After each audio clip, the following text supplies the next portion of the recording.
கொள்ளுவே எந்த பாதையையோ தாண்ட பண்ணுவார். எந்த சூழ்நிலையோ உங்க கரம் இருக்க, உங்க கரம் இருக்க பயமில்லையே.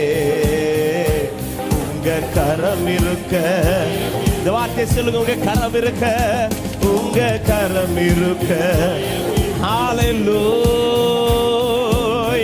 முழு பலத்தோடு கரங்களை தட்டி கர்த்தர் எனக்காய் செய்த எல்லாவற்றிற்காக நன்றின்னு சொல்றவங்க, அடைத்த வாசல்களுக்காக ஸ்தோத்திரம், திறக்க போகிற வாசல்களுக்காக ஸ்தோத்திரம். என் தேவன் உண்மை உள்ளவர், என் தேவன் தீமை செய்கிறவர் அல்லவே. எல்லாவற்றையும் நன்மைக்கு ஏதுவாகவே அவர் நடப்பித்துக் கொண்டிருக்கிறார். ஹல்லேலூயா, ஹல்லேலூயா. முகாந்திரம் இல்லாமல் எதையும் என்னை அவர் சந்திக்க வைக்கவில்லை. என்னை அவர் சந்திக்க வைக்கிற ஒவ்வொரு சூழ்நிலையிலும் தேவனுடைய அதிசயம் விளங்கும் என்று நம்புற தேவ பிள்ளைங்க முழு பலத்தோடு கைகளை தட்டி ஹல்லேலூயா, ஹல்லேலூயா, ஹல்லேலூயா. ரிகாபாலா சந்தரபல பௌதரியாதரா ரிப்ராபா ஷாகதரியாதரா. நன்றி ஆண்டவரே, நன்றி ஆண்டவரே, நன்றி ஆண்டவரே. தேவன் அனுமதித்த எல்லாவற்றிற்காக ஸ்தோத்திரம். எத்தனை பேர் இந்த காலை நேரத்தில் கேட்கப்பட்ட வார்த்தையின்படி அவர் அடைத்த வாசல்களுக்காக நன்றி சொல்ல விரும்புறவங்க ரெண்டு கரங்களை உயர்த்தி இந்த காலை நேரத்தில் இதற்காக ஸ்தோத்திரம் செலுத்தும் போது ஆமென், சத்ருக்கு தலையில கொடுக்கிற சரியான அட்டியே இதுதான். அவர் எனக்கு செய்யறது எல்லாமே நன்மைக்கு. அவர் எனக்கு அடைத்த வாசல்களுக்காக ஸ்தோத்திரம், ஸ்தோத்திரம், ஸ்தோத்திரம், ஸ்தோத்திரம். ஆமே, ஏன் அடைச்சார் என்பதை சீக்கிரத்திலே கர்த்தர் நிரூபித்து நிறுத்துவார். தீங்கு நாளிலே தமது கூடார மறைவுக்குள் வைத்தது உண்மைதான்.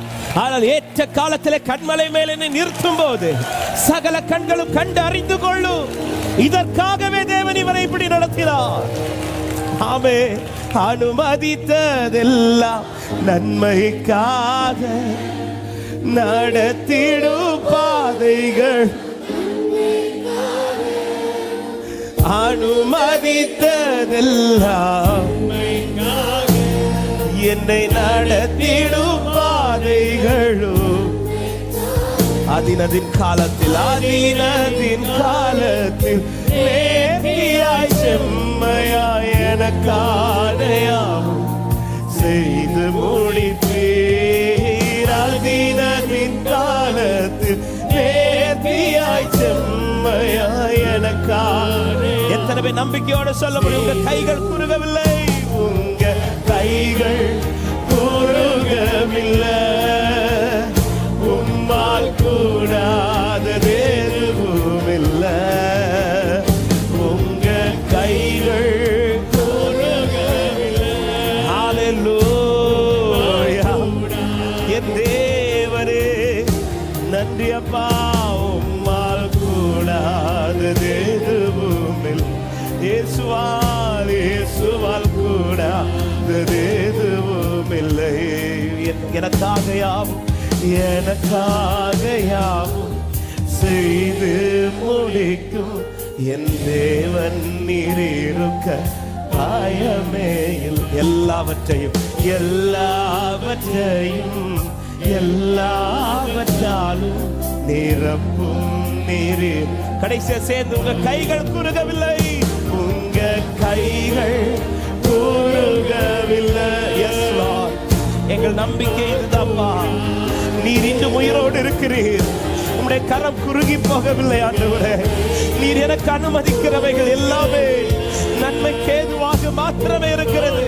இதுவரை செய்ததும் நன்மைக்கு, இப்பொழுது நடப்பிப்பதும் நன்மைக்கு, இனிமேல் எனக்கு செய்ய போகிறதும் நன்மைக்கு. அப்பா, நன்றியோடு ஸ்தோத்தரிக்கிறோம். நீர் அடைத்த வாசல்களுக்காகவும் நன்றி, நீர் திறந்த வாசல்களுக்காகவும் நன்றி. நல்ல கைகளை தட்டி ஸ்தோத்திரத்தோட நன்றி, நன்றி ஆண்டவரே. எல்லா மகிமையும் கனமும் ஒருவருக்கு செலுத்துகிறோம். நீ நல்லவர், நீ நல்லவர். அப்படி ஒரே ஒன்று செபிக்கும்படி ஏவப்படுற எத்தனை பேர் இந்த காலை நேரத்தில் உண்மையா கர்த்தர் அனுமதித்த பாதைக்கு நன்றின்னு சொல்ல விரும்புறவங்க உங்க வலது கரத்தை உயர்த்திக்காம உங்க இடது கரத்தை இருதயத்தில் வச்சு நோவாவை பேழைக்குள்ள விட்டுட்டு கதவை அடைச்சிட்டாரு. என்ன ஆண்டவரே, கட்டளைப்படி எல்லாம் செஞ்சேனே ஆண்டவரே, இதுதான் ரிசல்ட்டா? பேழைக்குள்ள விட்டு கதவை அடைச்சிட்டீங்களா ஆண்டவரே? நீங்க சொன்னபடி எல்லாம் செஞ்சா எனக்குன்னு வாசல் திறக்கும்னு பார்த்தா உண்மை உறுதியை பிடிக்க பிடிக்க பிடிக்க எனக்கு முன்னாடி வாசல் அடைக்கப்படுது ஆண்டவரே. ஹல்லேலூயா. நோவாவை ஏன் வாசல் அடைச்சார்னு இப்ப தெரியாது. ஒரு நாள் வரும், அப்பொழுது உனக்காய் ஒரு வாசல் திறக்கப்படும். அப்பொழுது நீ பார்க்க போகிறவைகள், நீ பார்க்க போகிறவைகள். ஹல்லேலூயா. ஆமென். வாசல் அடைக்கப்படும் போது உன்னை சுற்றி பார்த்தவர்கள் சிரித்தது போல அல்ல, உனக்காய் திறக்கப்பட போகிற வாசலை பார்த்து ஆமென் தலைமுறை தலைமுறையாய் பேசப்படும். நீ தலைமுறை தலைமுறையை ஆசீர்வாதமாய் நிறுத்தப்படுவாய். எத்தனை பேர் இந்த காலை நேரத்தில் விசுவாசித்து சொல்ல முடியும்? ஹல்லேலூயா. அவரை பற்றி பிடித்து நிற்கிறவனுடைய வாழ்க்கையை வெட்கத்திலே முடிய கர்த்தர் விட மாட்டார்.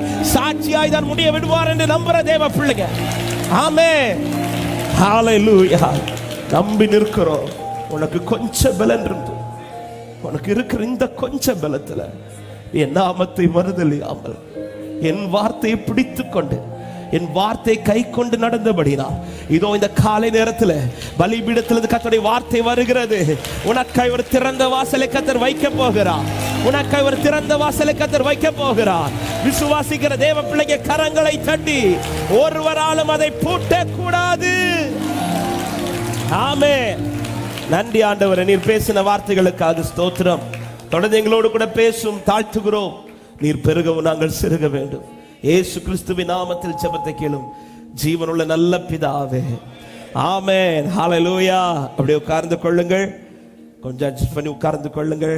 இன்னைக்கு ஒரு நாள் தான். அடுத்த வாரம் வழக்கம் போல 2 ஆராதனைகள் இருக்கும். கர்த்தருக்கு மகிமை உண்டாவதாக. ஆண்டவராக இயேசு கிறிஸ்துவின் நாமத்தினாலே இந்த பரிசுத்த ஆராதனையில் வந்திருக்கிற எல்லா தேவ பிள்ளைகளையும் வாழ்த்தி வரவேற்றுக் கொள்ளுகிறோம். கர்த்தர் உங்களை ஆசீர்வதிப்பாராக. அநேகர் புதிதாக இந்த நாளில் வந்திருக்கிறீர்கள். உங்களை ஆண்டவராக இயேசுவின் நாமத்தினாலே வாழ்த்துகிறோம். ஆன்லைன் மூலமாய் டிவி சேனல்ஸ் மூலமாய் இணைந்திருக்கிற அன்பு தேவ பிள்ளைகளையும் இயேசுவின் நாமத்திலே வாழ்த்துகிறோம். கர்த்தர் உங்களை ஆசீர்வதிப்பாராக. இன்று நமக்கு ஜெனரல் கன்வென்ஷன் இந்த வாரம் நடந்து கொண்டிருக்கிறது. கடமலை கொண்டு ஃபுல் காஸ்பல் சபையிலே வைத்து இன்று பொதுவான ஆராதனை அங்கே 8:30 மணிக்கு துவங்க இருப்பதனால இன்றைக்கான நம்முடைய ஆராதனை ஒரே ஆராதனையாக 8 மணி வரை நடைபெறும். அநேகர் கீழே இருக்கிறீர்கள். உங்களை இயேசுவின் நாமத்திலே வாழ்த்துகிறேன். ஆமென். இது முடித்த உடனே 8:30 மணிக்கு நம்முடைய ஃபுல் காஸ்பல் தலைமை சபையிலே வைத்து ஒரு பொதுவான ஆராதனை இருக்கிறது. அதில் கலந்து கொள்ள முடிந்தவர்கள் நீங்கள் வந்து கலந்து கொள்ள அன்போடு உங்களை அழைக்கிறோம். கர்த்தர் உங்களை ஆசீர்வதிப்பாராக. கர்த்தர் கிருபை நம்மை வழி நடத்துவதாக. ஹல்லேலூயா. அடுத்த வாரம் வழக்கம் போல 2 ஆராதனைகளும் அந்தந்த நேரத்தில் நடைபெறும். வெள்ளிக்கிழமை உபவாச ஜெபமும் காலை 10 மணிக்கு நடைபெறும் என்பதை தெரிவித்துக் கொள்ளுகிறோம். கர்த்தர் நல்ல ஒரு சில அறிவிப்புகளை சொல்லுகிறேன். ஆண்டவருடைய பெரிதான கிருபையினால அவர் தமது வார்த்தையை நிறைவேற்றுகிறவர் என்பதை ஒரு விசை கூட எங்கள் வாழ்க்கையில் நிரூபித்து நேற்றைக்கு அழகான ஒரு ஆண் குழந்தையை கர்த்தர் காலையிலே கொடுத்தார். ஜோஹான் சாம் பாய்சன். ஆமென். அவர் சொன்னது போல நிறைவேற்றுகிறவர் என்பதற்கு எங்கள் குடும்பம் சாட்சியாய் நிற்கிறோம். ஒரு வார்த்தை கூட, ஈவன் ஒரு கமா கூட மாறாது என்பதை சாட்சியாய் சொல்லுகிறேன். கர்த்தர் நல்லவர். 3வது பிள்ளை கர்த்தர் வாக்கு கொடுத்ததே 3 பிள்ளைகளை கொடுப்பேன் என்றுதான். ஆனா ஆரம்பம் எப்படி ஜெபம் ஆயிடுச்சுன்னா, ஒன்ன தாங்க ஆண்டவரே அப்படின்னு. ஆரம்பத்தில் திருமணம் முடிந்த ஆரம்பத்தில் நம்பிக்கை இருந்தது. ஆனால் நாட்கள் போக வருடங்கள் தாண்ட சாட்சி தெரியும். என்னுடைய ஜெபமே ஒண்ணே தாங்க ஆண்டவரே. அதன் பிறகு ஆண்டவர் 2வது ஒரு குழந்தையை கொடுத்தார். அதுவும் எதிர்பாராதது. அப்பொழுது ஆண்டவர் பேசினார், நாட்கள் போகலாம்ப்பா, காலங்கள் மாறலாம், உன் பலன் குறையலாம், என் வார்த்தை மாறாது, நான் சொன்னது போல நிறைவேற்றுவேன் என்று கர்த்தர் நிறைவேற்றினார். அதன் பிறகு 3வது குழந்தை, இந்த பிள்ளையுடைய பெயர் என்பது ஐசக் பிறக்கிறதுக்கு முன்பாகவே கர்த்தர் அடியானுக்கு கொடுத்த வார்த்தை யோவானை குறித்து. அப்ப ஐசக் பிறக்கும் போது யோவான்ங்கிற ஜோஹான்ங்கிற நேம் தான் வைக்கணும் என்று தீர்மானித்திருந்தேன். ஆனால் பிள்ளை பிறக்கிறதுக்கு ஒரு சில மாதங்களுக்கு முன்பாக என் தாயாருக்கு ஆண்டு ஒரு தரிசனத்தை காண்பித்து ஈசாக் என்கிற பெயரை கொடுத்து அந்த பேர் தான் வைக்கணும்ன்றார். அதன் பிறகு ஆண்டவர் அதே வார்த்தையை அடியானுக்கு கன்ஃபார்ம் பண்ணி அந்த வார்த்தையை ஐசக்கு வைத்தோம். அப்போ ஜொஹான்ங்கிறது நமக்கு இருக்காதோ அப்படின்னு நினைச்சேன். ஆனால் பிற்பாடு ஒரு டைரியில நம்பிக்கையோட 3 பேர் எழுதி வச்சிருந்தோம். ஆமென். அந்த 3 பேரின்படி கரெக்டா ஆண்டவர் சொன்னது போல எனக்கு சொல்லப்பட்ட பிரகாரமே நடந்தது. இயேசுவின் நாமத்திலே தைரியத்தோட சொல்லுகிறேன். வார்த்தை தந்து பல வருடங்கள் ஆயிருக்கலாம், ஆனால் வார்த்தை சொன்னது போலதான் நடக்கும். ஆமென் சொல்லுங்க பார்க்கலாம். சொன்னது போலதான் நடக்கும். ஹல்லேலூயா. சொல்லிட்டு தான் சில நேரத்தில் வாசலை அடைப்பார். ஆமென். எங்களுக்கு சொல்லிட்டு தான் வாசலை அடைச்சார். அடைக்கும் போது புரியல, ஆனா இப்ப திறந்த போறதான் தெரியுது. கர்த்தர் சாட்சியாய் நிறுத்தி வைத்திருக்கிறார். ஹல்லேலூயா. வார்த்தையை தந்துட்டு அடைக்கிறான்னா புரிஞ்சுக்கோங்க, மற்றவங்களுக்கு செஞ்சதை விட உங்களுக்கு ஏதோ மகிமையானது செய்ய போறாருன்னு அர்த்தம். ஆமென். வார்த்தையை தந்த உடனே நிறைவேற்றுறதுக்கும் வார்த்தையை தந்து சில வாசலை அடைச்சிட்டு நிறைவேற்றுறாரு பாருங்க, அந்த வாசல் மகிமையா இருக்கும். அந்த வாசல் மற்றவங்களுக்கு செய்தது போல இருக்காது. உங்களுக்கு சொல்லப்படுற சாட்சி கொஞ்சம் ஸ்பெஷலா தான் கர்த்தர் வைப்பார். விசுவாசிக்கிறவங்க ஆமென் என்று சொல்லுங்க பார்க்கலாம். கர்த்தர் நல்லவர். ஜெபித்துக் கொள்ளுங்கள். பிள்ளைகளை வளர்க்கும்படியான கிருபைகளை அடியார்களுக்கு கர்த்தர் கொடுக்கும்படியாக உங்கள் ஜெபத்திலே தாங்கும்படி அன்போடு கேட்டுக்கொள்கிறேன். கர்த்தர் உங்களை ஆசீர்வதிப்பாராக. இந்த வாரத்தில் மற்ற ஜெபங்கள் எல்லாம் வழக்கம் போல நடைபெறும். இன்று சண்டே ஸ்கூல் இருக்காது, நமக்கு அந்த கன்வென்ஷன் இருக்கிறதுனால இந்த சண்டே ஸ்கூல் இருக்காது. அடுத்த வாரம் பொதுவாக கிட்ஸ் மீட்டிங் இருக்கும், ஆனால் அடுத்த வாரம் கிட்ஸ் மீட்டிங் கிடையாது. அடுத்த மாதத்திலே இந்த கிட்ஸ் மீட்டிங் நடைபெறும். எனவே பிள்ளைகள் அதை கவனத்தில் கொள்ளுங்கள். கர்த்தர் உங்களை ஆசீர்வதிப்பாராக. மற்றபடி இந்த வாரத்தில் இருக்கிற காலை ஜெபங்கள், இரவு ஜெபங்கள் எல்லாம் வழக்கம் போல நடைபெறும். அந்த ஜெபத்திலே கலந்து கொள்ள முடிந்தவர்கள் நீங்கள் கலந்து கொள்ளும்படி உங்களை அன்போடு கேட்டுக்கொள்கிறேன். கர்த்தர் சித்தமானால் வருகிற 17, 18, 19 வெள்ளி, சனி, ஞாயிறு ஆகிய 3 நாட்கள் சென்னையிலே படப்பை என்கிற பகுதியிலே ஏசிஏ ஃபெய்த் மிஷன் சபையிலே 3 நாட்கள் கன்வென்ஷன்ல கர்த்தருடைய வார்த்தையை கொடுக்கும்படி அடியான் கடந்து செல்லுகிறேன். அந்த கன்வென்ஷனுக்காக ஜெபித்துக் கொள்ளுங்கள். அந்த பகுதியில் இருக்கிற தேவ ஜனங்கள் அந்த கூட்டங்களில் கலந்து கொள்ள முடியுமானால் நீங்கள் கலந்து கர்த்தருடைய ஆசீர்வாதத்தை பெற்றுக்கொள்ளும்படி அன்போடு கேட்டுக்கொள்கிறேன். கர்த்தர் உங்களை ஆசீர்வதிப்பாராக. ஹல்லேலூயா. ஆமென். கர்த்தர் நல்லவர். அண்ணனுக்காக ஜெபித்துக் கொள்ளுங்கள். ஊழியங்கள் இருக்கிறது, சரீரத்தில் கொஞ்சம் பலவீனங்கள் இருக்கிறது. கர்த்தர் பலப்படுத்தி இந்த வாரத்தில் கர்த்தர் பயன்படுத்தும்படியாக அவர்களை ஜெபத்தில் தாங்கும்படி உங்களிடத்தில் அன்போடு கேட்டுக்கொள்ளுகிறேன். கர்த்தர் நல்லவர். அவன் இந்த வாரம் பர்த்டேஸ், வெட்டிங் டேஸ் வாசிக்கிறேன். பேர் வாசிக்கும் போது இங்கே இருக்கிறவர்கள் நீங்கள் எழுந்து நிற்கும்படி உங்களிடத்தில் கேட்டுக்கொள்ளுகிறேன்.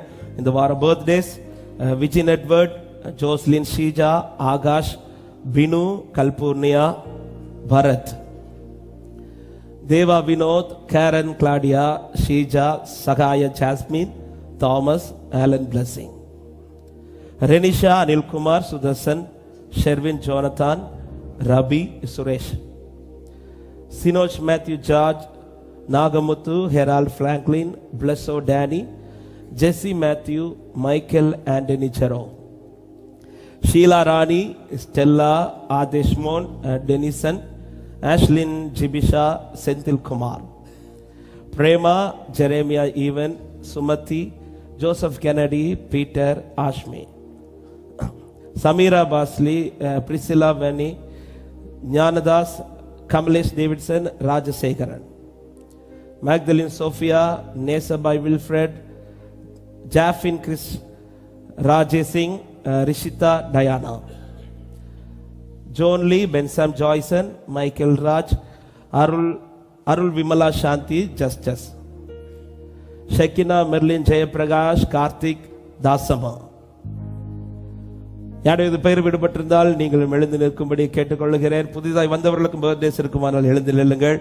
கர்த்தர் உங்களை ஆசீர்வதிப்பாராக. வெட்டிங் டேஸ் வாசிக்கிறேன். Raja Xavier and Pugazh, Edison, Devaraj and Prema, Wilfred and Nesabai, Justin, Rajesh and Sanadas, Mary, Abraham, Jabasing and Sudhabai, Rabindra, Devanath and Matilda, Asha, Terence and Abhilasha, Ravindran and Sankita, Sagaya, Selvaraj and Vijay, Abraham and Chendlin, Nalada, Emmanuel and Jayanti, Austin, Jaya, Robbie and Maria, Austin, Selvaraj and Lima, Enosh and Dorothy, Glinda and Suresh, Rajendran and Josephine, Rita, Sagaya, Vimalraj and Christoph Rennie.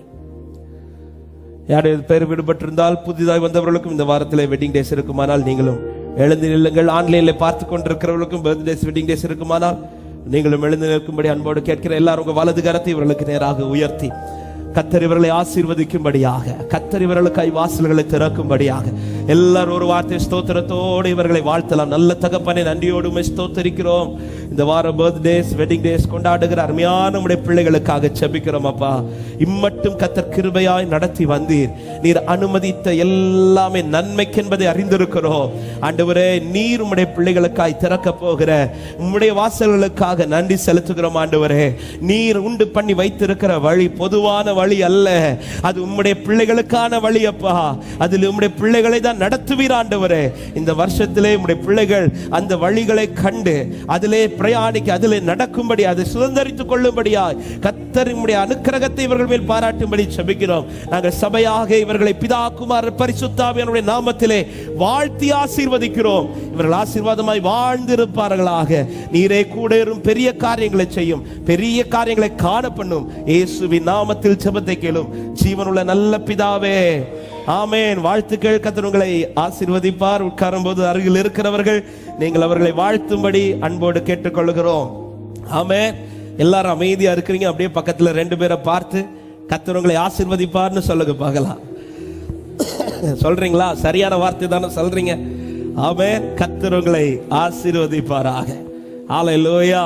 தேவன் இம்மட்டும் நம்மை நடத்தி வருகிற பாதை, ஆமென், சரியா இருந்து தேவ சமூகத்தில் இருந்து உணர்ந்து நாம திரும்பி பார்ப்போமானால் எல்லாருமே சொல்ல முடியும், கர்த்தர் என்னை நன்மையாக நடத்திட்டு இருக்கிறார். ஹல்லேலூயா. இங்க இருக்கிற யாருக்குமே சொல்ல முடியாது, இதுவரை கர்த்தர் எனக்கு அனுமதித்தது தீமை என்று. அப்படி சொல்ல கர்த்தர் விட மாட்டார். அப்படி அவர் சொல்ல விட்டுட்டார்னு அவர் தோத்துட்டார்னு அர்த்தம். ஆண்டவர் தோற்கிற தெய்வம் அல்ல, அவர் எல்லாவற்றிலும் ஜெயித்த தெய்வம். ஹல்லேலூயா. ஆமென். தெரியாம சில பாதையில என்னை கொண்டு போய் நடத்துகிற தேவன் அல்ல. சில நேரத்தில் கூகுள் மேப் என்ன தெரியாம கொண்டு போய் விட்டுறோம் குழியில, இல்ல? ஆமா. ஆனா ஆண்டவர் தெரியாமல் நடத்துகிறவர் அல்ல, எல்லாம் தெரிந்து. அதனாலதான் சில பாதையில நான் புலம்பும் போது அவர் அமைதியா இருக்கிறார். சில அலைகள் என் படகுகளை அடித்து கொண்டிருக்கும் போது அவர் அமைதியா தூங்கிட்டு இருக்கிறார். ஏன்னா எல்லாமே அவருக்கு தெரியும். அவர் பார்த்து நடத்துகிற தேவன். நாளைக்கே நான் இன்னைக்கு பார்க்கல, ஆனா என்னை நடத்துகிறவன் நாளை தினத்தை பார்த்து விட்டார். விசுவாசிக்கிறவங்க ஆமென் சொல்லுங்க பார்க்கலாம். என் தலைமுறை நாளைக்கு எப்படி இருக்கும்னு நான் இன்னும் பார்க்கவில்லை. நான் இன்னக்கு உள்ளதை பார்த்துட்டு என் பிள்ளைக்கு என்ன செய்யணுங்கிறத யோசிக்கிறேன். ஆனா என் தேவன், அவன் கருவாய் தோன்றும் முன்னமே, என் பிள்ளை கருவில வரும்போது அவனுடைய எல்லாவற்றையும் பார்த்து வைத்திருக்கிறான்னு சொல்றவங்க ஆமென். கர்த்தர் நடத்துகிற பாதையில சந்தோஷத்தோட செல்லுங்கள்.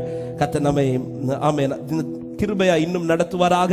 நேரம் அதிகம் போய்விட்டது. நாம் கர்த்தருடைய வார்த்தையை கேட்கல. ஒரே ஒரு பாடலை மட்டும் பாடி ஆண்டவருடைய நாமத்தை மகிமைப்படுத்தி சித்தம் செய்யணும், ஆண்டவரே செய்து முடிக்கணும்னு சொல்லி எல்லாரும் அர்ப்பணிப்போட தேவ சமூகத்தில் நம்ம விட்டு கொடுத்து ஹல்லேலூயா சொல்லுவோம். நீங்க தான் எல்லாமே, நீங்க தான் எல்லாமே, மேகம்தா எல்லாமே, நீங்க தான், நீங்க தான்,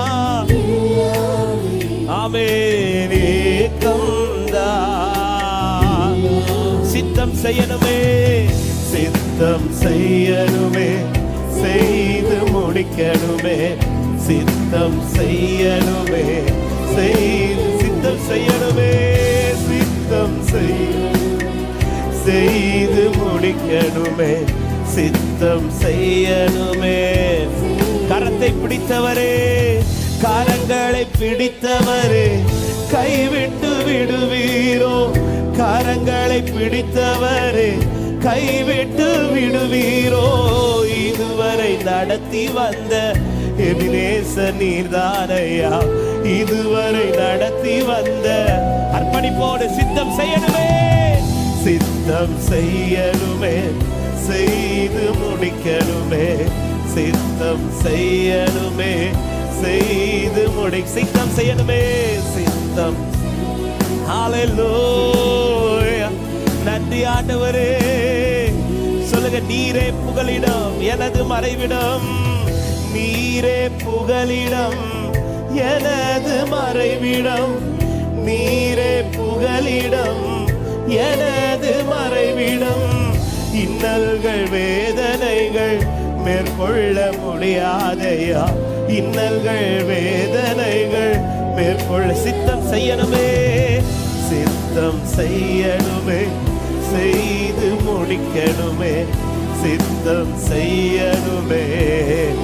நீங்க தான் எல்லாமே, நீங்க தான் எல்லாமே, மேகம் தான் எல்லாமே. நீங்க தான்ப்பா, நீங்க தான் என் ஏக்கமே. ஆமென். சபை சத்தம் மட்டும் கேட்கணும். சத்தமா சொல்லுங்க, சித்தம் செய்யணுமே, சித்தம்.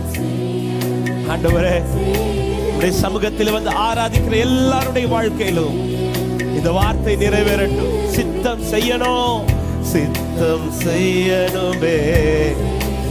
ஆமென். தாழ்த்துகிறோம் ஆண்டவரே, நீர் எங்களோடு கூட பேசுவீராக. இந்த நாளிலும் கர்த்தர் எங்களோடு வார்த்தையினால இடைப்பட்டு எங்களை உருவாக்குங்க ஆண்டவரே. திருத்த வேண்டிய பகுதிகளை திருத்துங்க ஆண்டவர். உடைக்க வேண்டிய பகுதிகளை உடைங்க ஆண்டவரே.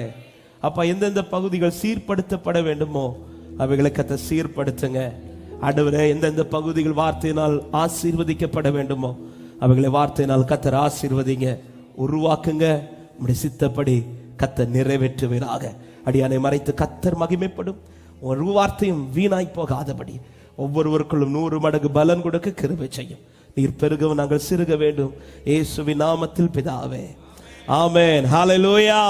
எடுத்து வாசிக்கலாம். செப்பனியா 3வது அதிகாரம் அதனுடைய 16வது வசனத்தை நாம் வாசிக்க கேட்கலாம். செப்பனியா 3:16. அந்நாளிலே எருசலேமை பார்த்து பயப்படாதே என்றும், சீயோனை பார்த்து உன் கைகளை தளர விடாதே என்றும் சொல்லப்படும். கர்த்தர் தந்த வார்த்தைகளுக்காக கரத்தை உயர்த்தி ஸ்தோத்திரம் பண்ணலாமா? ஹல்லேலூயா. அருமையான ஒரு வார்த்தை. எருசலேமை பார்த்து, சீயோனை பார்த்து, தம்மால் தெரிந்து கொள்ளப்பட்ட இடத்தை பார்த்து, தம்மால் தெரிந்து கொள்ளப்பட்ட ஜனத்தை பார்த்து ஆண்டவர் சொல்ற வார்த்தை, நீ பயப்படாதே, நீ தளராத. ஹல்லேலூயா. காரணம் ஏன் இந்த வார்த்தை சொல்லுகிறார் என்றால், அது முந்தின வசனம் 15 சொல்லப்படுகிறது. இஸ்ரவேலின் ராஜாவாகிய கர்த்தர் உன்னடுவில் இருக்கிறார், உன்னடுவில் இருக்கிறார். எங்கேயோ இருந்து நீ பயப்படாதே என்று சொல்லுகிற தெய்வத்தை அல்ல நான் ஆராதிப்பது. எங்கேயோ இருந்து உன் கையை தளர விடாதே என்று சொல்லுகிற தெய்வத்தை அல்ல நான் ஆராதிப்பது. என்னோடு கூட என் பட்சத்தில் இருந்து நீ பயப்படாதே என்று சொல்லுகிற தெய்வத்தை தான் ஆராதிக்கிறேன் என்று சொல்றவங்க கரத்தை உயர்த்தி ஆமென் சொல்லுங்க பார்க்கலாம். உலகத்தில் இருக்கிற மனுஷர்கள் பயப்படாதுன்னு சொல்லும் போது ஒரு கொஞ்சம் தள்ளி நின்று தான் சொல்லுவாங்க. ஏன்னா நம்ம பாதையில நின்று அவங்களுக்கு சொல்ல முடியுமான்னு கேட்டா இல்ல. ஆனால் நான் ஆராதிக்கிறேன் ஆண்டவர். யாக்கோபு தளரும் போது கையை பிடிச்சு சொல்றார், பக்கத்துல நின்று சொல்றார். அவர் பயப்படாதேன்னு சொல்றாருனாலே புரிஞ்சுக்கோங்க, கையை பிடிச்சிட்டார் அர்த்தம். ஆமென். ஹல்லேலூயா. எத்தனை பேருக்கு இந்த வார்த்தை கிடைச்சிருக்குது? தளர்ந்து போகும்போதெல்லாம் அவர் என்கிட்ட பயப்படாதேன்னு சொல்லி இருக்கிறார். ஆமென். அப்படின்னா எல்லார் கையும் பிடிச்சிருக்கிறார். பயப்படாத தளராதனால என் கையை பிடிச்சிட்டு தான் சொல்றார், என் பக்கத்துல நின்றுட்டு. ஆமென். இரண்டாவது இந்த வார்த்தை ரிப்பீட்டடா சொல்லப்பட்டு கொண்டிருக்கிறது. அவர் பயப்படாதன்னு சொல்றார்னா, தளராதன்னு சொல்றார்னா, நான் பயப்படுகிற காரியத்தில் ஏதோ ஒன்று கர்த்தர் செய்ய போறார். நான் தளர்ந்து போகிற காரியத்தில் ஏதோ ஒன்று செய்ய போகிறார். தேவ பிள்ளைகள் பயந்து இருப்பது, தேவ பிள்ளைகள் தளர்ந்து போவது என் தேவனுடைய விருப்பம் கிடையாது. கர்த்தருக்கு மகிமை உண்டாவதாக. நேரம் அதிகம் போகிறது. ஒரு பெரிய செய்தி, கடந்த வார செய்தியுடைய தொடர்ச்சியை தான் இந்த நாளிலே நாம் கேட்க போகிறோம். கடந்த வாரத்திலே பாஸ்டர் மூலமாய் பேசப்பட்ட வார்த்தை, செப்பனியா 3 புஸ்தகங்களையும் 3 விதத்திலே ஆமென் தலைப்புகளை சொல்லிவிட்டார்கள். அதுல முதல் தலைப்பு தான் கடந்த வாரத்தில் நாம் தியானித்தோம். 1வது அதிகாரத்தில் தேவனுடைய கோபத்தை வெளிப்படுத்துகிற அதிகாரம். ஆமென். அழகான வார்த்தைகளை கடந்த வாரத்தில் கர்த்தர் நம்மோடு பேசினார். தேவ கோபம் என்பது நம்மை அழிப்பதற்கல்ல, நம்ம மேல தேவன் எவ்வளவு அன்பு வைத்திருக்கிறார் என்பதை காண்பிப்பதற்கு. ஹல்லேலூயா. அவருடைய அன்பு எவ்வளவாய் நம் மீது அவர் வைத்திருக்கிறார் என்பதை அவர் தம்முடைய கோபத்தில் காட்டுகிறார். அவர் கோபப்பட காரணம் சும்மா நேரம் போகாததுனால் அவர் என் மேல கோபப்பட்டது. கடந்த வாரத்தில் கேட்கப்பட்டது, நாம கோபப்படுத்தினால், நம்ம பிள்ளைங்க நம்மளை கோபப்படுத்தும் போதுதான் நமக்கு கோபமே உண்டாகுது. அப்படி பிள்ளைங்க கோபப்படுத்தும் போது பெற்றோர் தண்டிப்பதில், ஒரு தகப்பன் தண்டிப்பது அந்த பிள்ளை அழியணுங்கிறதற்காக கிடையாது. அந்த பிள்ளை மேல அவ்வளவு அன்பு வச்சதுனால அந்த பிள்ளை திருந்தணுங்கிறதுக்காக கோபப்படுகிறார். ஆமென். தேவ கோபம் எதை வெளிப்படுத்துகிறது என்றால் தேவ அன்பை. ஆமென். இதுவரை என் தேவன் என்னை தண்டித்ததும் இதுவரை தேவ கோபம் என் வாழ்க்கையிலே வந்ததும் என்னை அழிப்பதற்கல்ல, இன்னும் என்னை அரவணைப்பதற்காக சொல்றவங்க மட்டும் ஆமென் சொல்லுங்க பார்க்கலாம். ஹல்லேலூயா. அவர் அன்பினால என் மேல கோபப்பட்டார். அவர் என்னை பிள்ளையா பார்த்ததுனால கோபப்பட்டார். அவர் என்னை ரொம்ப நேசித்ததுனால. ஏன் ஆண்டவர் என் மேல ரொம்ப கோபப்படுறீங்கன்னு கேட்டா ஒரே வார்த்தை சொல்லுவார், உன்னை நான் ரொம்ப நேசிக்கிறேன் பண்றார். ஆமென். உன் மேல நான் வச்சிருக்கிற அன்பு அது அதிகமானது. ஆமென். நீ ஏன் பிள்ளை, நீ என்னுடையவன், நீ என் ரத்தத்தின் பிள்ளை. உன் மேல கோபப்படுறதுக்கு எனக்கு அதிகாரம் இருக்குது. தேவ கோபம், தேவன் என்னிடத்துல கோபப்படுவது என்னை அழிப்பதற்கல்ல, என்னிலே அன்பு காட்டுவதற்காக. இந்த நாளிலே 2வது அதிகாரத்திலே எது வெளிப்படுத்தப்படுகிறது என்றால் தேவன் தரும் தருணம். ஆமென். தேவன் தருகிற தருணம். தேவ கோபம் நம்மை திருத்துகிறது. தேவன் தருகிற தருணம் அது என்ன? அதுதான் தேவன் பாராட்டுகிற கிருபை. எதற்காய் தேவன் கிருபை பாராட்டுகிறார்? கிருபையிலே நாம் செய்ய வேண்டிய பிரதானமான ஒன்றை தான் இந்த செப்பனியா 2வது அதிகாரத்தில் கொடுக்கப்பட்டிருக்கிறது. அதை வாசிக்கலாம்.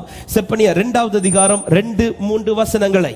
நீங்கள் உங்களை உயித்து ஆராய்ந்து சோதியுங்கள். நீங்கள் உங்களை உயித்து ஆராய்ந்து சோதியுங்கள். தேசத்தில் உள்ள எல்லா சிறுமையானவர்களே, கர்த்தருடைய நியாயத்தை நடப்பிக்கிறவர்களே, அவரை தேடுங்கள். நீதியை தேடுங்கள். நீதியை தேடுங்கள். மனத்தாழ்மையை தேடுங்கள். அப்பொழுது ஒருவேளை கர்த்தருடைய கோபத்தின் நாளில் நீங்கள் மறைக்கப்படுவீர்கள். நீங்கள் உங்களை உயித்து ஆராய்ந்து சோதியுங்கள். You examine and test yourself. தேவனுடைய கிருபை ஒவ்வொரு நாளும் நமக்கு தருணத்தை தந்து கொண்டிருக்கிறது.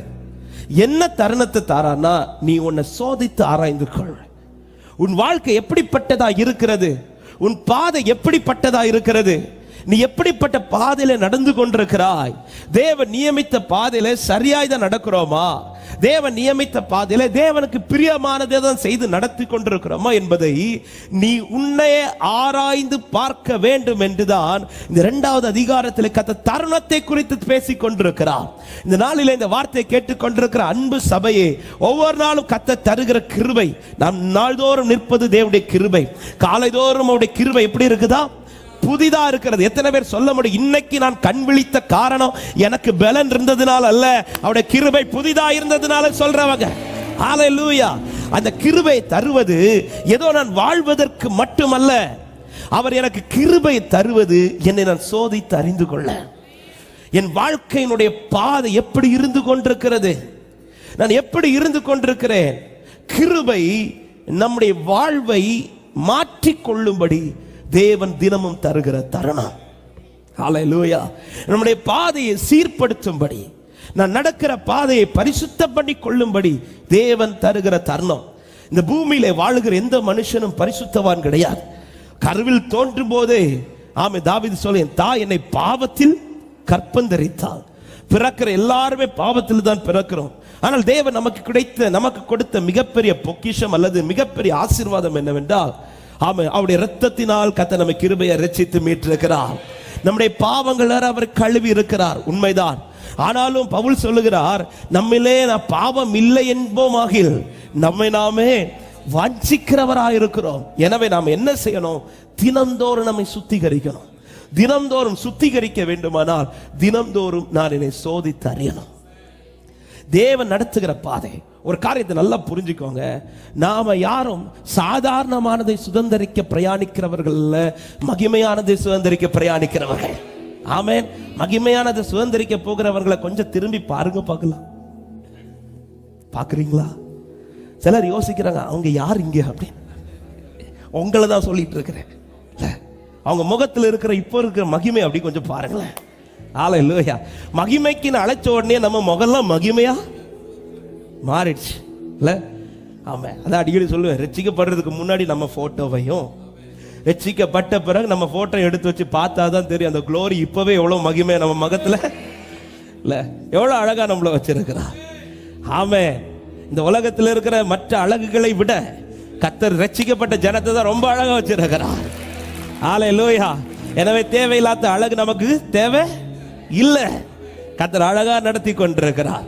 ஆமே, மகிமைக்காய் பிரயாணிக்கிறவர்கள், மகிமையின் கிரீடத்தை சுதந்தரிக்கும்படி பிரயாணிக்கிறவர்கள். இன்னும் சொல்ல போனா மேற்படியாய் மகிமையா சொல்லணும்னா அவருடைய சாயலை சுதந்தரிக்கும்படியாய் பிரயாணிக்கிறவர்கள். அவருடைய சாயல் என்பது சாதாரணமான சாயல் அல்ல. அவரிடத்தில் எவ்வளவு வேணுமா சுசி கிடையாது. அவர் சுத்த கண்ணனா இருக்கிறார். அவர் எந்த பக்கத்துல பார்த்தாலும் ஒரே வார்த்தை தான் சொல்லப்படும், அவர் ஒருவரே பரிசுத்தமுள்ள தேவன், அவர் ஒருவரே பரிசுத்தமுள்ளவர். எனவேதான் சேராபீன்கள் பாடுகிற பாடல், சேனைகளின் கர்த்தர் பரிசுத்தர், சேனைகளின் கர்த்தர் பரிசுத்தர். ஓ சேனைகளின் கர்த்தர் பரிசுத்தர், பரிசுத்தர்.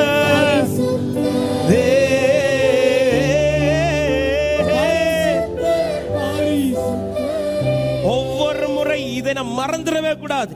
நான் யார் பக்கத்தில் உட்கார போறேன், நான் யாரோடு கூட உட்கார போகிறேன். ஆமா, இன்னைக்கு என் கூட இந்த ஆராதிக்கிறவங்களை பார்த்துட்டு அவங்களோடு கூட என்னுடைய பரிசுத்தத்தை நான் ஒப்பிட்டு அல்ல நான் வாழ வேண்டியது. ஆமா, நித்திய காலமாய் அந்த சிங்காசனத்தில் உட்கார்ந்து இருக்கிறவரோடு கூட உட்கார போகிற அந்த பரிசுத்தத்தை எதிர்பார்த்து. எனவேதான் தினந்தோறும் நம்மை சோதித்தறிய வேண்டும். நாம பல நேரத்தில் நம்மளை சோதித்தறியறதை விட நம்ம அடுத்தவங்கள தான் சோதிச்சு அவங்க எப்படி வாழ்றாங்க, அவங்க எப்படி இருக்கிறாங்க, அவங்க என்ன ட்ரெஸ் போட்டிருக்கிறாங்க, அவங்க எப்படிப்பட்ட வாழ்க்கை இதுதான் நம்முடைய போக்கஸாவே இருக்குது. அன்பான தேவ ஜனமே, நீங்க அடுத்தவங்களை பார்க்கிறதுக்கு முன்னாடி பைபிள் காட்டித்தர சத்தியமே நீ ஒன்ன பாரு. ஆமென். நம்ம பார்க்கணும் நம்முடைய வாழ்க்கை. எனவேதான் ஆண்டவர் சார் பரிசுத்தம் உள்ளவன் இன்னும் பரிசுத்தமாகட்டும். அநியாயம் செய்கிறவன் இப்ப அநியாயம் செய்கிறவன் பண்ணிட்டு போகட்டும், நீ அதை பார்க்காத. ஆமே, நீ ஒன்ன பாரு, பரிசுத்தம் உள்ளவன் நீ இன்னும் பரிசுத்தமாகு. அப்ப தினந்தோறும் நாம் நம்மை சோதித்தறிய வேண்டும். அதுக்கு தான் கர்த்தர் கிருபை தருகிறார். நான் நேற்றுக்கு ரட்சிக்கப்பட்டுட்டேன். எனக்குள்ள துருபதேசமே எப்படின்னா, ஒரு முறை நீ ரட்சிக்கப்பட்டுட்டேன்னா நீ ஃபுல்லா ரட்சிக்கப்பட்டுட்ட. அதன் பிறகு கிருபை உன்னை வாழ வைக்குது. கிருபையில நிற்ப உனக்கு பரலோகம் நிச்சயம். அப்படி அல்ல, தினந்தோறும் நாம் நம்மை சுத்திகரித்துக் கொள்ள வேண்டியது மிக மிக அவசியம். ஆமென் சொல்லுங்க பார்க்கலாம். கிருபையை தேவன் இன்னைக்கு தருவது நான் வாழ்வதற்கு மட்டுமல்ல, என் வாழ்க்கையை மாற்றிக்கொள்ளும்படி கர்த்தர் தருகிற தருணம். ஆமென். கிருபையின் காலத்தை சரியாய் பயன்படுத்தினால் நிச்சயம் கர்த்தர் நம்முடைய வாழ்க்கையிலே மாற்றத்தை கொடுப்பார். ரெண்டு காலத்தை பார்க்க முடியும். ஒன்று நோவாவின் காலம், இன்னொன்று நினிவேக்கு கொடுக்கப்பட்ட காலம். இந்த ரெண்டு காலத்திலும் ஜனங்களுக்கு கிருபை கொடுக்கப்பட்டிருந்தது. நமக்கு தெரியும், நோவாவை கொண்டு கர்த்தர் பேழை கட்ட சொன்னார். எதற்கு கட்ட சொல்லுகிறார் என்றால், ஜனங்களுடைய பாவம் மிகுதி ஆகி தேவனுக்கு அது மனஸ்தாபத்தை உண்டு பண்ணி ஒருவன் கூட நீதிமானா இல்லாததினால ஆண்டவர் தீர்மானம் பண்ணின, தாம் உண்டாக்கின உலகத்தை அழிக்கும்படி அவர் தீர்மானம் பண்ணினார். அவர் அழிக்க சித்தம் கொண்டது விருப்பத்தினால் அல்ல, அவர் அழிக்க சித்தம் கொண்டது மகிழ்ச்சியினால் அல்ல. அவரால் தாங்கிக் கொள்ள முடியல. அவர் உண்டாக்கினதை அவரே அழிப்பது அவரால் தாங்கிக் கொள்ள முடியாது. அதன் நடுவிலும் ஒருவனாவது நீதிமானா இருப்பானா என்று அவர் சுத்தி பார்த்துட்டு இருக்கும் போது அங்கே ஒருத்தன் நின்று கொண்டிருக்கிறான். அவன் தான் நோவா.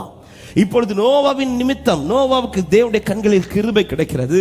நோவாவட்ட பேழை கட்ட சொல்றார். அவன் கிட்டத்தட்ட 120 ஆண்டு காலம் பேழை கட்டுறார். ஆமென். கத்த தருணத்தை கொடுக்கிறார்.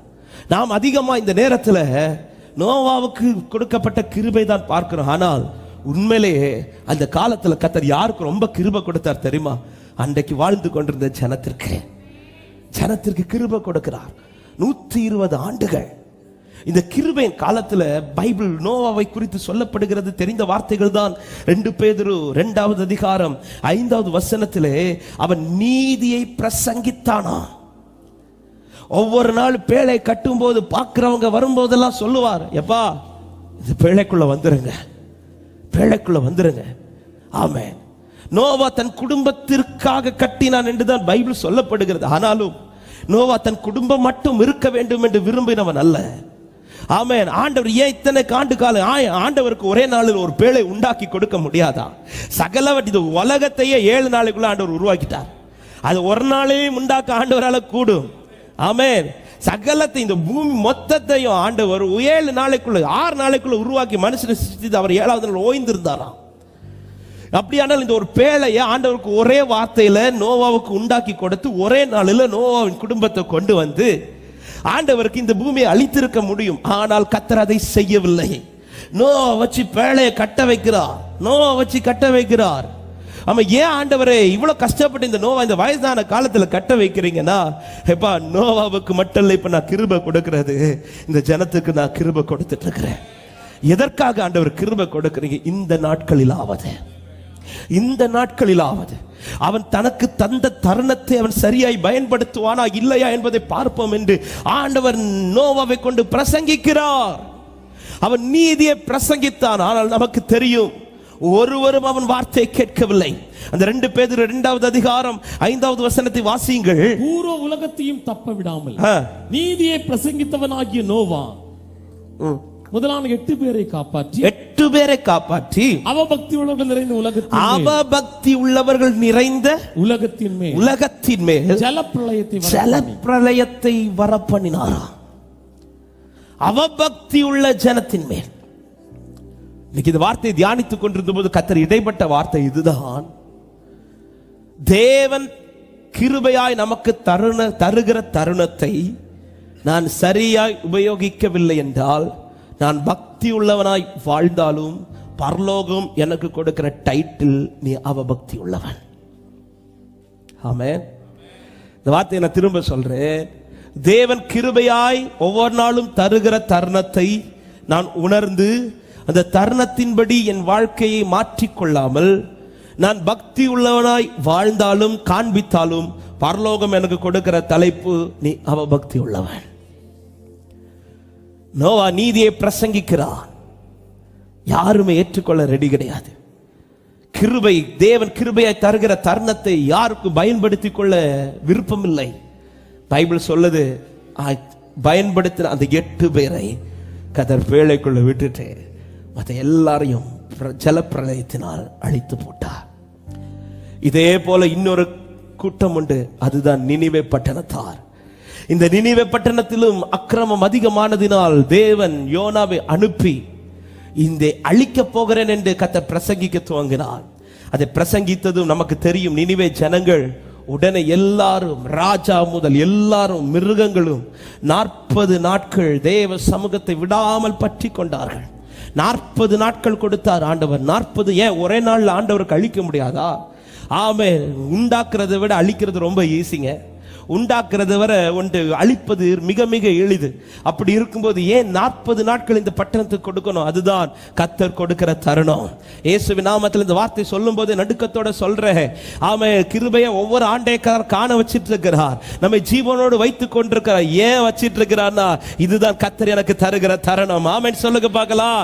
கர்த்தர் கொடுக்கிற கிருபையான தருணம். ஆமென். இப்பொழுது இந்த 40 நாட்கள் அந்த பட்டணத்தார் சரியாய் அறிந்து கொண்டார்கள். சொல்லப்பட்ட வார்த்தை, யோனாவின் வாயிலிருந்து வார்த்தை புறப்பட்டதுமே அந்த தேச பட்டணம் முழுவதும் தேவ சமூகத்தில் விழுந்து அந்த தருணத்தை சரியாய் பயன்படுத்தி தங்கள் பாவங்களை அறிக்கையிட்டு தங்கள் வஸ்திரங்களை கிழித்துக் கொண்டு தேவ சமூகத்திலே தங்களை தாழ்த்தி அவரை நோக்கி பார்த்தபோது பைபிள் சொல்லுது, கர்த்தர் அந்த பட்டணத்துக்கு மனம் இறங்கி அழிப்பேன் என்று சொன்ன அந்த தேவன் அந்த பட்டணத்தை கர்த்தர் காப்பாற்றி நிறுத்தினார். தருணத்தை பயன்படுத்துகிறவன் கிருபையை கனப்படுத்துகிறான். கிருபையை கனப்படுத்துகிறவனை தேவன் யாருக்கு முன்பாக வெட்கப்பட்டு போக விட மாட்டார். ஆமென் சொல்லுங்க பார்க்கலாம்.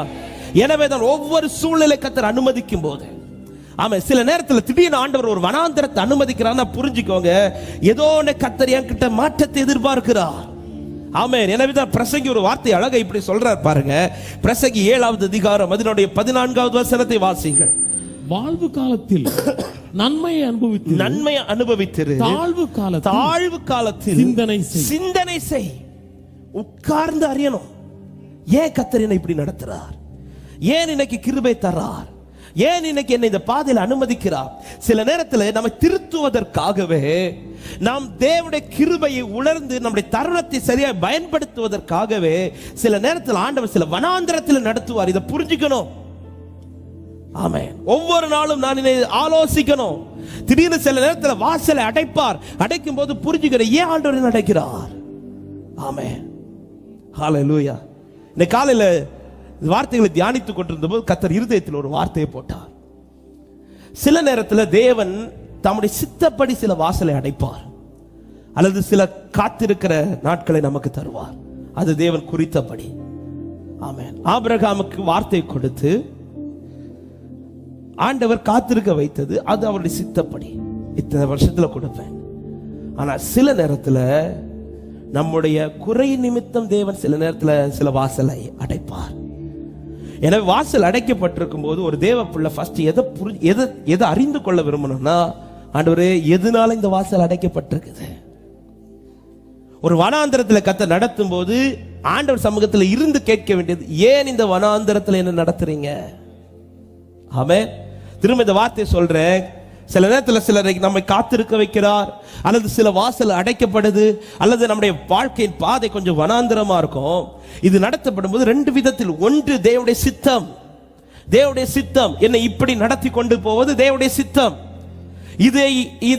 இது வந்து அவர் ஏற்கனவே தீர்மானிச்சது, அப்படி நடத்துறார். அதுல கர்த்தர் ஒரு மகிமையை வைத்திருக்கிறார். இன்னொன்று, என்கிட்ட ஏதோ குறை இருக்கலாம், அல்லது என்கிட்ட ஏதோ தவறுகள் இருக்கலாம், அல்லது என்னை நான் சரிப்படுத்த வேண்டிய சில பாதைகள் இருக்கலாம், சில காரியங்கள் இருக்கலாம்.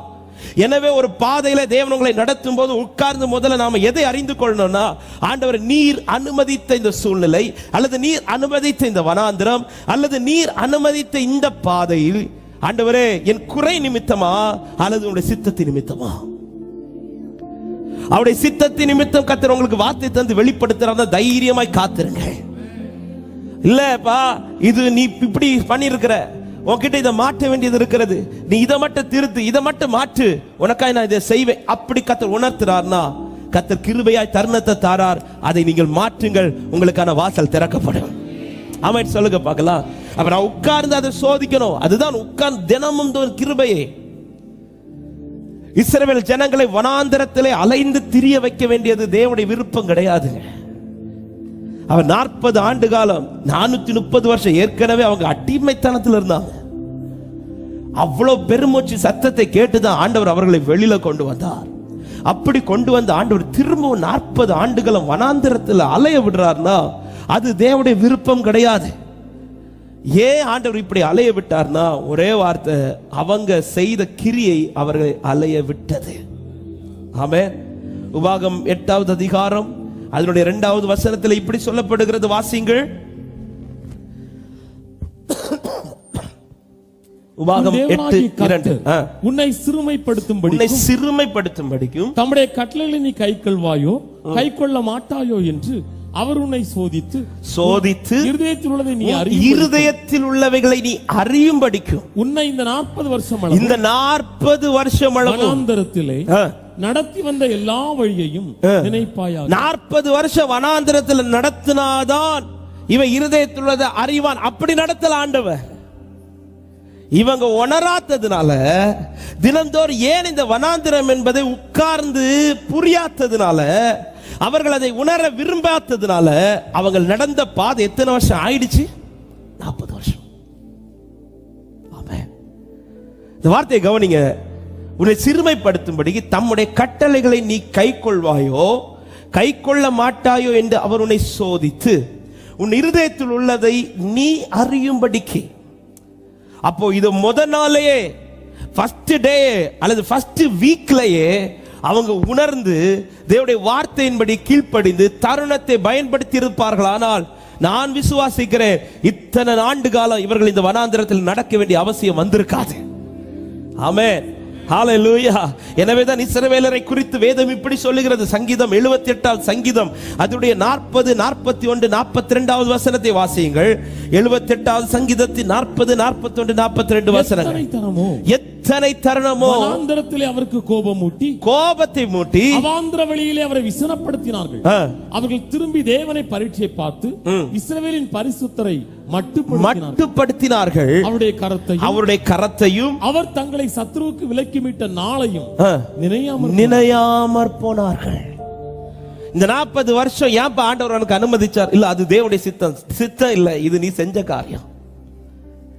தேவன் ஏன் உன்னை இப்படி நடத்துறாங்கிறத உணராம, ஏன் ஆண்டவரே இவ்வளவு ஏற்கனவே இத்தனை வருஷம் நாங்கள் அடிமைத்தனத்தில் இருந்தோம், பெருமூச்சு சத்தத்தை கேட்டோம், எங்களை அடுத்த நாளை கொண்டு வந்து கானானுக்குள்ள விடுவீங்கன்னு பார்த்தா இத்தனை ஆண்டுகால ஏன் இந்த வனாந்தரத்தில் நடத்துறீங்க? அப்பா, நீ உன்னை உணரணும்.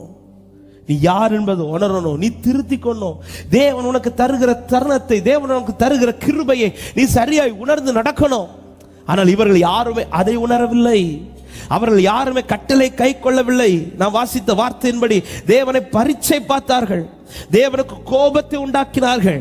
ஆமென். அவருடைய செயல்களை நினையாமற் போனார்கள். ஆமென். வனாந்தரம் ஏன் இந்த 40 வருஷம், ஏன் இந்த 40 வருஷம் வனாந்தரம்?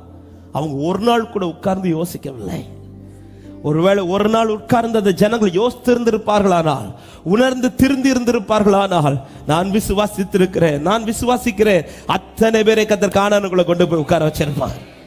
ஹல்லேலூயா. நம்முடைய உணராமையின் அனுபவம், நாம தருணத்தை வீணாக்குகிற அனுபவம் அநேக நன்மைகளை தாமதிக்கும் அல்லது அநேக நன்மைகளை இழக்க பண்ணும். ஆமே, எனக்கு தெரியும் இன்னைக்குள்ள வார்த்தைக்கெல்லாம் ஆமேனே வராது.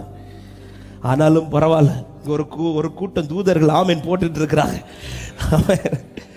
நமக்கு பேசப்படுற வார்த்தை பூமிக்குரிய வார்த்தையா இருக்க வேண்டாம், பரலோகத்துக்குரிய வார்த்தையா இருப்பதாக.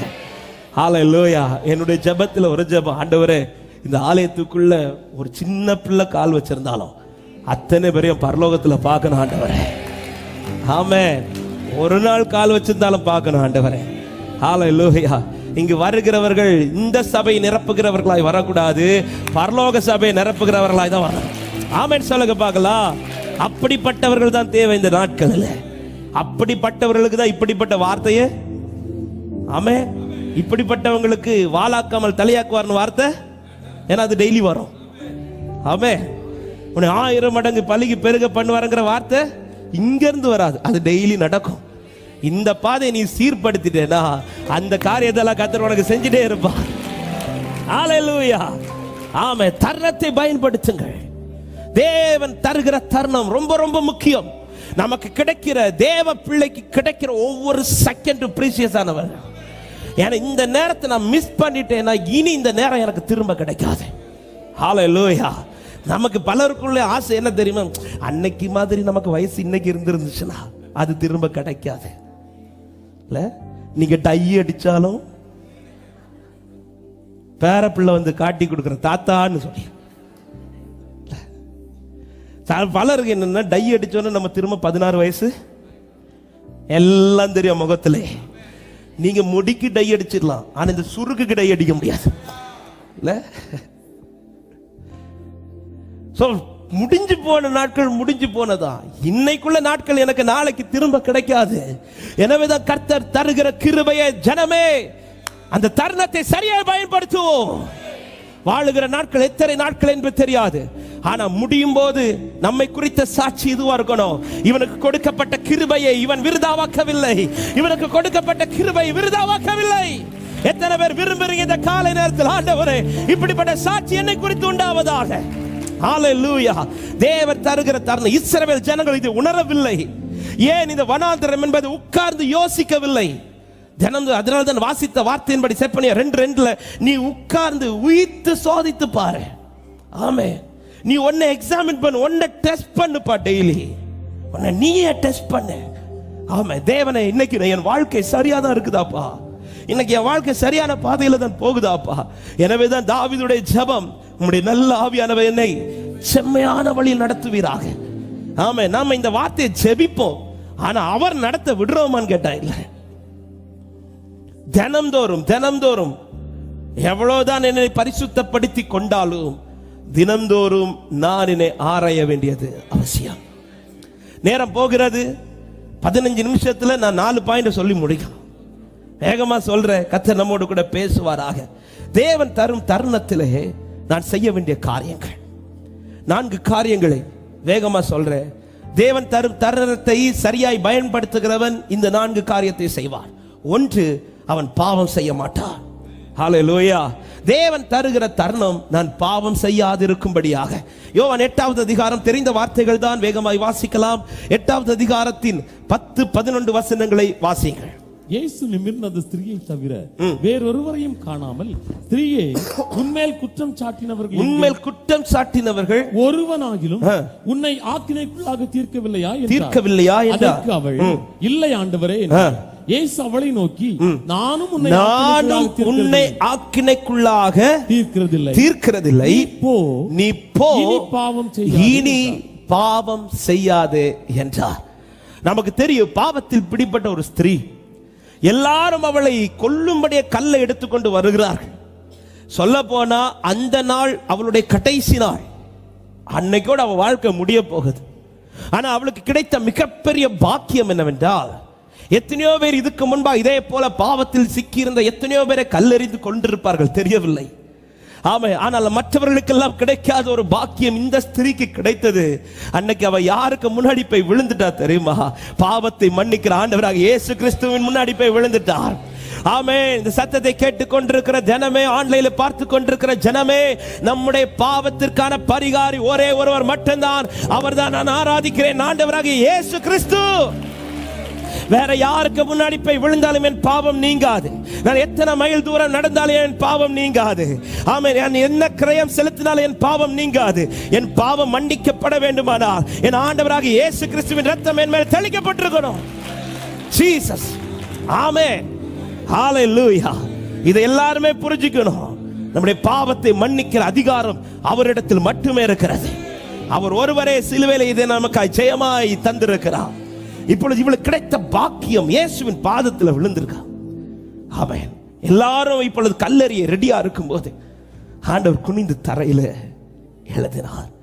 என்ன எழுதினார்னு தெரியாது. எழுதிட்டு ஆண்டவர் ஒரே வார்த்தை சொல்றார், உங்களில் பாவம் இல்லாதவன் இவன் மேல் முதலாவது கல்லெறியுங்கள். கொஞ்ச நேரத்துல எல்லாரும் கல்ல போட்டுட்டு ஒரு பயம் கூட கிடையாது. இதான் சொல்றது, நீ முதல்ல ஒன்ன பாரு, அதுக்கப்புறம் அவளை பாரு. பல நேரத்தில் நாம இங்கதான் தவறுகிறோம். நாம பல இடத்துல கல்லதான் எடுத்து வச்சிட்டு இருக்கிறோம். நம்மை நாம் சோதித்து ஆராயணும். இந்த வார்த்தை சொன்னது எல்லாரும் போயிட்டாங்க. இப்ப ஸ்திரீயை பார்த்து கேட்கிறார், ஒருத்தனும் கல்லேறியா? இல்ல ஆண்டவரே. சொன்னதும் சரி நீ போ அப்படி சொல்லி விடல. அடுத்த ஆண்டவர் கொடுக்கிற தருணத்துல அவளுக்கு கொடுக்கிற வார்னிங், இனி பாவம் செய்யாத. இன்னைக்கு எதுக்கு கிருபை? பாவம் செய்யறதுக்கா? பாவம் செய்யாத இருக்க. இந்த சத்தியத்தை சபை உணர்ந்து கொள்ளணும். இந்த சத்தியத்தை தேவ பிள்ளை உணர்ந்து கொள்ளணும். இந்த சத்தியத்தை வாலிப பிள்ளைகள் உணர்ந்து கொள்ளணும். இந்த சத்தியத்தை பெரியவர்கள் உணர்ந்து கொள்ளணும். எனக்கு இன்னைக்கு பாவம் என்பது வாலிப பிள்ளைங்க வாழ்க்கையில மட்டும் கிடையாது. இன்னைக்கு பாவம் என்பது எல்லா வயதிலும் இருக்குது. ஆமே. ஏன்னா இன்னைக்கு இந்த உலகம் அப்படிப்பட்ட இக்கட்டில் இருக்குது. இன்னைக்கு சில கேஸ்ல பிடிபடுற வயசெல்லாம் பார்த்தீங்கன்னா சின்ன பிள்ளைங்களும் பிடிபடுறாங்க, வாலிப பிள்ளைங்களும் பிடிபடுறாங்க, பெரியவங்களும் பிடிபடுறாங்க, வயோதிபர்களும் பிடிபடுறாங்க. ஆமே. எனவே தான் ஒவ்வொரு நாளும் நம்மை சோதித்தறியணும். நம்மில் நாமே பாவம் இல்லை என்று சொல்லி நாமே வஞ்சித்திருந்துடக்கூடாது. ஆண்டவர் சொல்றார், எதுக்கு இன்னைக்கு உனக்கு கிருபை தரேன் தெரியுமாப்பா? எதுக்கு எல்லார் கைக்கு உன்னை மீட்டு இன்னைக்கு வாழ வச்சிருக்கிற தெரியுமா? இன்னைக்கு உன்னுடைய கடைசி நாள். இன்னைக்கு உன் வாழ்க்கை முடிந்திருக்கணும். ஆமே. ஆனால் இத்தனை பேர் ஓட்ட முடியும் போதும் இன்னைக்கு உன்னை கிருபையை வாழ வைக்க காரணம், இனி நீ பாவம் செய்யாதிருப்பாயாக. ஹalleluya. தினம்தோறும் நான் பாவம் செய்யும்படியா அல்ல எனக்கு கர்த்தர் நாட்களை நீட்டி தருவது. நான் பாவம் செய்யாமல் என்னை பரிசுத்தமாய் காத்துக்கொள்ள கர்த்தர் நாட்களை நீட்டி தருகிறார். இன்னைக்கு நிறைய பேர் பாவம் செய்யும் போதும் ஆண்டவர் தண்டிக்காம இருந்ததும் சிலருக்குள்ள மகிழ்ச்சி என்னன்னா, நான் இவ்வளவு செஞ்ச ஆண்டவர் கண்டுக்கலையே, அப்ப என் மேல கிருபை அதிகமா. அதிலும் பைபிள் ஒரு வார்த்தை பிடிச்சுருவாங்க, பாவம் பெருகிற இடத்துல கிருபை ரொம்ப தந்து ஆண்டவர் தருணத்தை தாரான்னா அதையும் தாண்டி நான் செய்யறேன்னா எனக்கு அடியும் பெருசா இருக்குதுன்னு. ஹல்லேலூயா. ஆமென். அன்பான வாலிபர்களே, அன்பான சின்ன பிள்ளைகளே, அன்பான பெரியவர்களே, அன்பான முதியவர்களே, எல்லாருக்கும் கர்த்தர் சொல்ற வார்த்தை, கிருபையை கர்த்தர் தருணமாய் தருகிறார். தருணம் எதற்காக? இனி நான் பாவம் செய்யாதிருக்கும்படியாக, இனி நான் பாவம் செய்யாதிருக்கும்படியாக. ஹல்லேலூயா. ஆமென். கர்த்தர் சமூகத்திலே நான் உண்மை உள்ளவனா இருக்கணும், பரிசுத்தம் உள்ளவனா இருக்கணும். தேவன் கிருபையாய் பாவத்திலிருந்து நம்மை மீட்டிருக்கிறார். பாவத்திலிருந்து மீட்டது நான் இன்னும் என்னை பரிசுத்தமாக்கிக் கொள்ள. ஆமென். அந்த ஸ்திரியை பார்த்து சொல்றா, இனி பாவம் செஞ்சிராத, இனி பாவம் செஞ்சிராத. ஆமா, உனக்கு கிடைக்கப்பட்ட கிருபையை நீ கனப்படுத்துறேனா, இனி நீ பாவம் செய்யாத. ஹalleluya. நான் தினந்தோறும் பாவம் செய்யாமல் பரிசுத்தமாய் வாழ்றேன்னா சிம்பிளா சொல்றேன், நான் ஆண்டவர் தர கிருபையை கனப்படுத்தி கொண்டிருக்கிறேன். ஆமென், ஹalleluya, ஆமென். நம்முடைய வாழ்க்கையில கர்த்தர் அதிகமாய் பாராட்டுகிறதுல ஒண்ணுதான் கிருபை. இல்ல, கிருபை என்பது அதுக்குன்னு ஒரு மதிப்பு மட்டும் ஆண்டவர் போட்டான்னு வச்சுக்கோங்களேன், நம்மளால செலுத்த முடியாது. நம்ம கடையில் போய் டீ வாங்குறதே பெரிய பாடு. இதுல கிருபைக்கு ஒரு மதிப்பு போட்டார்னா, தேவன் கிருபைக்கு ஒரு விலை நிர்ணயித்தார், ஆனால் நமக்கு அதை கொடுக்க முடியாது. இதை புரிஞ்சுக்கணும். ஆனா கர்த்தர் கிருபையை இலவசமா தந்திருக்கிறார். அடிக்கடி சொல்ற வார்த்தை, கிருபை இலவசம் தான், கிருபை ஃப்ரீ தான், ஆனா சீப் கிடையாது. ஆமே, இந்த கிருபையை நான் சரியா பயன்படுத்தணும். அதனால தான் பவுல் சொல்றான், கிருபையை விருதாவாக்குகிறது இல்லை.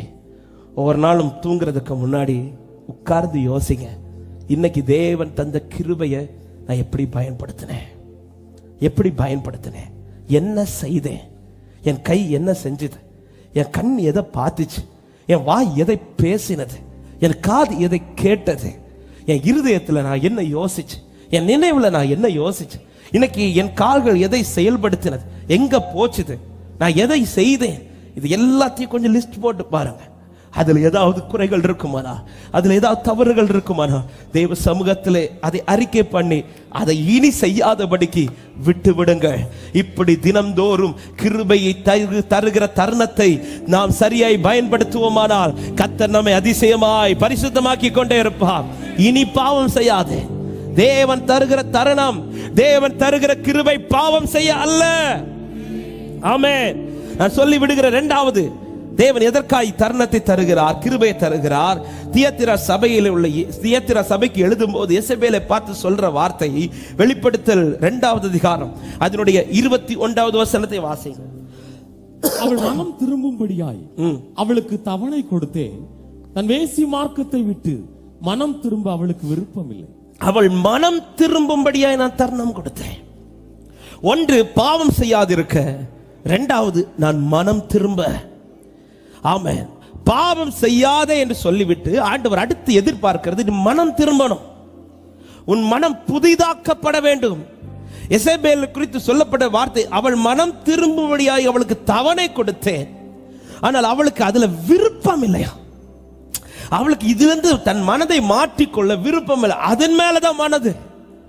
ஆமென். மனம் திரும்புதலுடைய ஒரு அடையாளம் என்ன தெரியுமா, இதுவரை நான் ஒன்றின் மேல பிரியமா இருந்தேன், ஒன்றின் மேல என் மனதை செலுத்தினேன், ஆனா இப்போ தேவன் கிருபையா எனக்கு தருணத்தை தந்து என் பாவங்களை மன்னித்து அவர் சமூகத்தில் வந்த பிறகு என் மனது அதன் பிறகு இதன் மேல் அல்ல, என் மனது அவர் மேல இருக்கணும். ஆமென் சொல்லுங்க பார்க்கலாம். அவர் மேல இருக்கணும். இதை தான் கர்த்தர் விரும்புகிறார். நீங்கள் மனம் திரும்புங்கள். ஒரு காரியத்தை நல்லா புரிஞ்சுக்கோங்க, பல விஷயத்துல நாம நம்முடைய வாழ்க்கை சீர்படுத்தப்பட வேண்டுமானாலே ஒண்ணு செஞ்சா போதும், நாம திரும்பினால் போதும். திரும்பினாலே நம்முடைய வாழ்க்கையில் அநேக காரியங்களை கர்த்தர் மாற்ற உண்மை உள்ளவராக இருக்கிறார். எனவே தான் எரேமியாவை கொண்டு ஒரு வார்த்தை அழகா ஆண்டவர் எழுதி வைத்திருப்பார். 15வது அதிகாரம் 19வது வசனத்தை வாசியுங்கள். எரேமியா 15:19. இது நிமித்தம் நீ திரும்பினால் நான் உன்னை திரும்ப சீர்படுத்துவேன், என் முகத்துக்கு முன்பாக நிலைத்திருப்பாய், நீ தீழ்ப்பானது என்று விலையேற பெற்றதை பிரித்தெடுத்தாய், என் வாயை போல் இருப்பாய், நீ அவர்களிடத்தில் திரும்பாமல் அவர்கள் உன்னிடத்தில் திரும்புவார்களாக. கரங்களை உயர்த்தி ஆமென் சொல்லுங்க பார்க்கலாம். ஆமா, இந்த வார்த்தையை வைத்து ஒரு காரியத்தை சொல்ல விரும்புகிறேன். அதுல ஒரு வார்த்தை இருக்கு, நீ அவர்களிடத்தில் திரும்பாமல் அவர்கள் உன்னிடத்தில் திரும்புவார்களாக. என்ன அதனுடைய அர்த்தம்? என் மனம் திரும்புதல் சரியா இருக்குமானால் அதுவரை நான் யாரை பார்த்து கொண்டிருந்தேனோ அதன் பிறகு அவர்கள் என்னை பார்த்து கர்த்தரை அறிந்து கொள்வார்கள். ஆமென். நான் மனம் திரும்பி இருக்கிறேங்கிறதை எப்படி சிம்பிளா நான் அறிந்து கொள்ளலாம்? சிம்பிள். அதுவரை நான் பழகினவர்கள், நான் போய் பழகிட்டு இருந்தேன், அவங்க கூட இருந்து அவங்க கிரியைகளை செஞ்சிட்டு இருந்தேன். ஆனா நான் மனம் திரும்பிட்டேனா அதன் பிறகு அவர்கள் என்ன பார்த்து என் நிமித்தம் கிறிஸ்துவனிடத்தில் வருவார்கள்.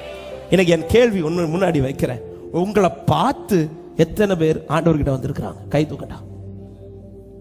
ஆமென். உங்களை பார்த்து நீங்க பேசுனதெல்லாம் ரெண்டாவது, அதை விடுங்க. அதை கேட்டாங்கன்னா அதுக்கப்புறம் வரவே மாட்டாங்க. நம்மளை பார்த்து நம்முடைய மனம் திரும்புதலை பார்த்து என்னுடைய வாழ்க்கையில உண்டான ஒரு மாற்றத்தை கண்டு எத்தனை பேருங்க ஆண்டவர் அறிஞ்சுக்கிட்டாங்க? இந்த வார்த்தைக்கு முன்னாடி நானும் வெட்கப்படுறேன். நான் சுவிசேஷம் சொல்லி இயேசுவை குறித்து சொல்லி 4 பேருக்கு செபிச்சு ஒரு அற்புதம் நடந்து வந்தவங்க இருக்கிறான். அதல்ல, எனக்குள் உண்டான மாற்றத்தை கண்டு ஒருத்தங்க கிறிஸ்துவனிடத்தில் வாராங்கனா அது நிமித்தம் பரலோகத்தில் உண்டாகிற சந்தோஷம் இருக்குது. ஆமென், ஆமென், ஹல்லேலூயா. எத்தனை பேர் விரும்புங்க ஆண்டவர் இந்த வருஷத்துல எனக்குள்ள அந்த மாற்றத்தை கண்டு ஒரு சிலர் இந்த சபைக்கு வரணும் ஆண்டவர் விரும்புறவங்க மட்டும் ஒரு விஷயம் வலது கரத்தை உயர்த்தி ஹல்லேலூயா. சிலருக்கு கையெல்லாம் பாதி தான் உயருது. ஏன்னா மாற்றம் உண்டாகணும், அது பெரிய ப்ராசஸாவே. நமக்குள் உண்டாகிற மாற்றத்தை கண்டு 4 பேர் கிறிஸ்துவை பார்க்கட்டும். ஆமென். காந்தி சொன்ன வார்த்தை அதுதான். எனக்கு ஒரு உண்மையான கிறிஸ்தவனை காட்டு, நான் கிறிஸ்துவை ஏற்றுக்கொள்றேன். நமக்குள்ள சரியான ஒரு மனம் திரும்புதல் உண்டாகுமானால் பவுலுடைய நிருபம் இன்னைக்கும் நிலைத்து சபைகளை இவ்வளவு உயிர்ப்பிக்கப்பட காரணம் என்ன தெரியுமா? பவுல் எழுதினதினால் உண்டானதல்ல, பவுலுக்குள் உண்டான மாற்றத்து நிமித்தம் அது எழுதப்பட்டதுனால இன்னைக்கு இந்த நிருபங்கள் பவர்ஃபுல்லா இருக்குது. பவுலுடைய சரீர நிலைமை பலவீனம், பவுலுடைய பாதையில பவுல் பட்ட பாடுகள் அதிகம்.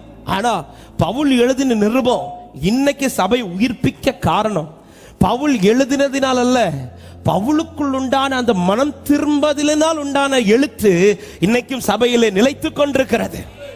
இயேசுவின் நாமத்தில் சொல்ற நம்முடைய மனம் திரும்பதில் உண்டாகிற ஒரு மாற்றத்தினால் உண்டாகிற ஒரு சாட்சி இருக்குதுல்ல, அந்த சாட்சியில வெளிப்பட போகிற தேவனுடைய ரட்சிப்பின் அனுபவம் என்பது ஒரு சிலர் அல்ல, ஒரு பெருங்கூட்டத்தை தேவ சமூகத்தில் கொண்டு வராங்க.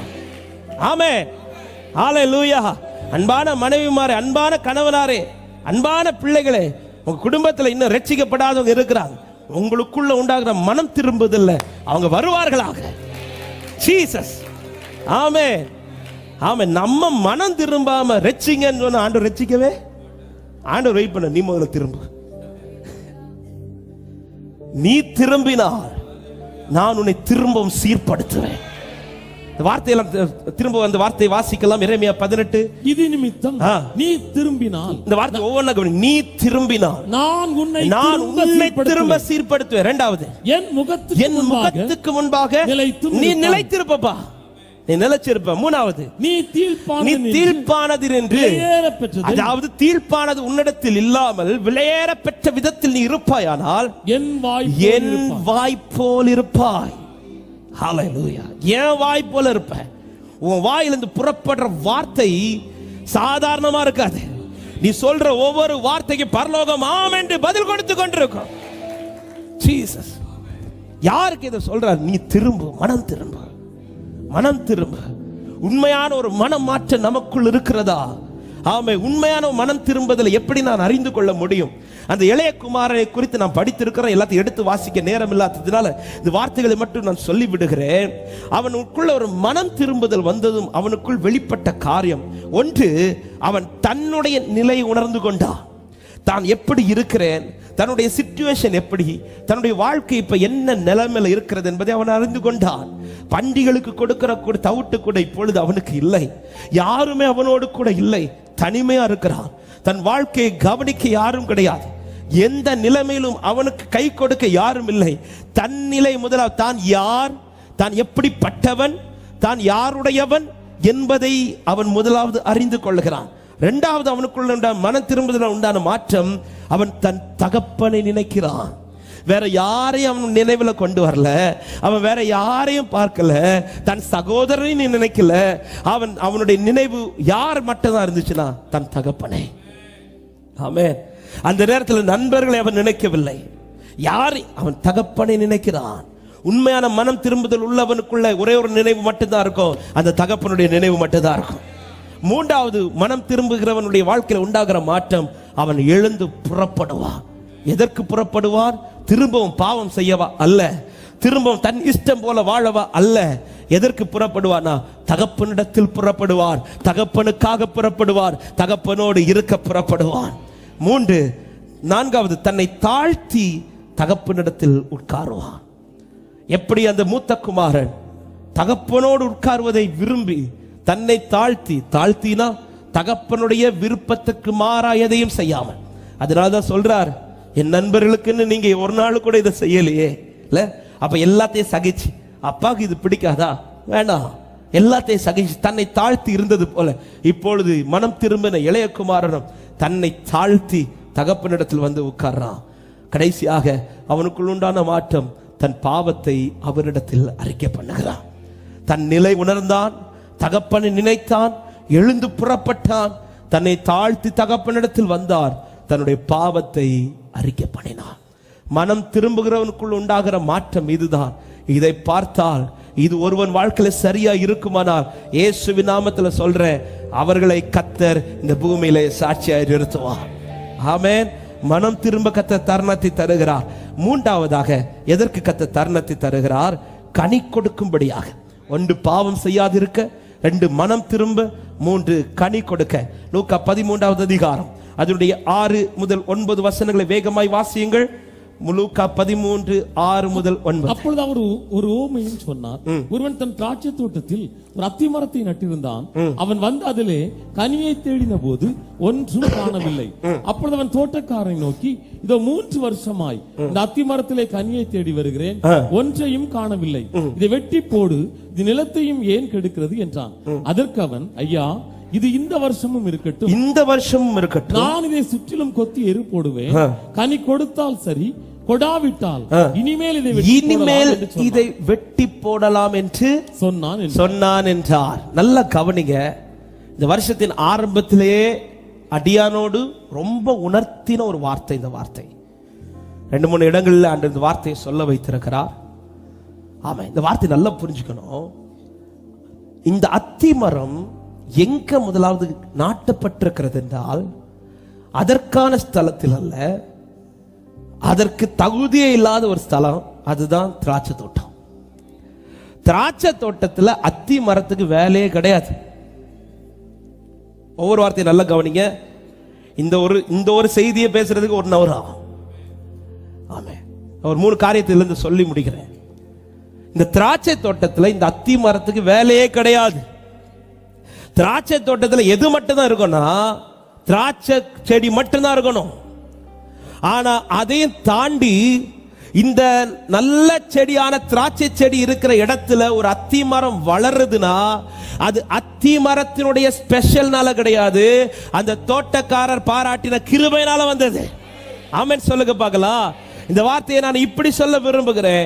இன்னைக்கு நான் தேவ சமூகத்தில் இருப்பதற்கு நான் பாத்திரவான் கிடையாது, ஆனாலும் இன்னைக்கு இருக்கிறேனா இது என்னுடைய ஸ்பெஷல் கிடையாது, என் தோட்டக்காரர் செய்த கிருபை. ஆமென். ஜீசஸ். அதனாலதான் கேராகின் புத்திரர் சொல்றார், ஆண்டவர் நீர் பாராட்டின கிருபை எத்தனை பெரிய. அதனால் மனுபுத்திரர் உம்முடைய செட்டை நிழலில். ஒவ்வொரு நாள் சபையில வந்து உட்காரும் போது, அவர் சமூகத்தில் உட்காரும் போது இந்த ஒரு உணர்வு மட்டும் நமக்கு இருந்துச்சுன்னு வச்சுக்கோங்களேன், நம்மளால ஆராதிக்காமல் இருக்க முடியாதுங்க.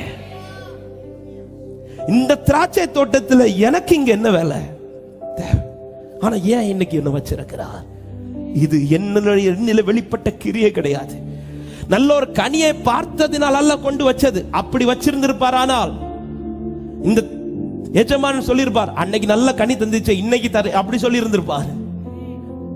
இதுல கனி வருமா வராதான்னு தெரியாது, ஆனாலும் நம்பி கொண்டு வந்து உட்கார வச்சாரு பாருங்க. இதுதான் தேவன் பாராட்டின கிருபை. ஜீசஸ். ஆமென். 1, இந்த தோட்டத்தில் எனக்கு வேலை கிடையாது, இந்த தோட்டத்தில் நான் உட்காருவதற்கு தகுதி கிடையாது, ஆனா கிருபையை கொண்டு வந்து உட்கார வச்சாரு. ஏன் கிருபை தந்து தருணத்தை தந்து இந்த தோட்டத்தில் என்ன வளர பண்ணார்னா, நான் அழகாய் வளர்வதற்காக அல்ல, நான் கனி கொடுக்க வளர்வதற்காக. இந்த வார்த்தை நல்லா புரிஞ்சுக்கணும். நேற்றைக்கு இரவு செய்தியும் அதுதான், கனி கொடுக்கணும். நாம கனி கொடுக்கிற மரத்தை தான் கர்த்தர் எதிர்பார்க்கிறார். தோட்டத்துல நீ எவ்வளவு பெரிய இலையை விட்டு வளர்ற இதை பார்க்க வரமாட்டார். தோட்டத்துல நீ எவ்வளவு ஹைட்டா வளர்ற இதை பார்க்க வரமாட்டார். தோட்டத்துல உன் தடி எவ்வளவு பெருசா இதை பார்க்க வரமாட்டார். தோட்டத்துல அவர் வந்து அத்தி மரத்தை பார்க்கிறதே கனி இருக்குதான் பார்க்க தான் வருவார். கனி இருக்குதான் பார்க்க தான் வருவார். கிருபையை தந்து எனக்கு ஒவ்வொரு நாளும் கர்த்தர் என்னை வளர விட காரணம், நான் அழகாய் வளர்வதற்கல்ல, நான் கனி கொடுக்கும் மரமாய் வளர்வதற்கு. ஆமென். அழகை பார்த்து மயங்கி போகிற தோட்டக்காரர் அல்ல நான் ஆராதிக்கிறவர். நான் காண்பிக்கிற அழகை பார்த்து மயங்குகிற எஜமான் அல்ல என் தோட்டக்காரர். என்னிலே வெளிப்படுகிற கனியை ருசி பார்த்து மகிழ்கிறவர் தான் நான் ஆராதிக்கிறவர். ஹல்லேலூயா. நான் காட்டுற ஷோவை பார்த்து அவர் விருப்பப்பட்டுலாம் போக மாட்டார்.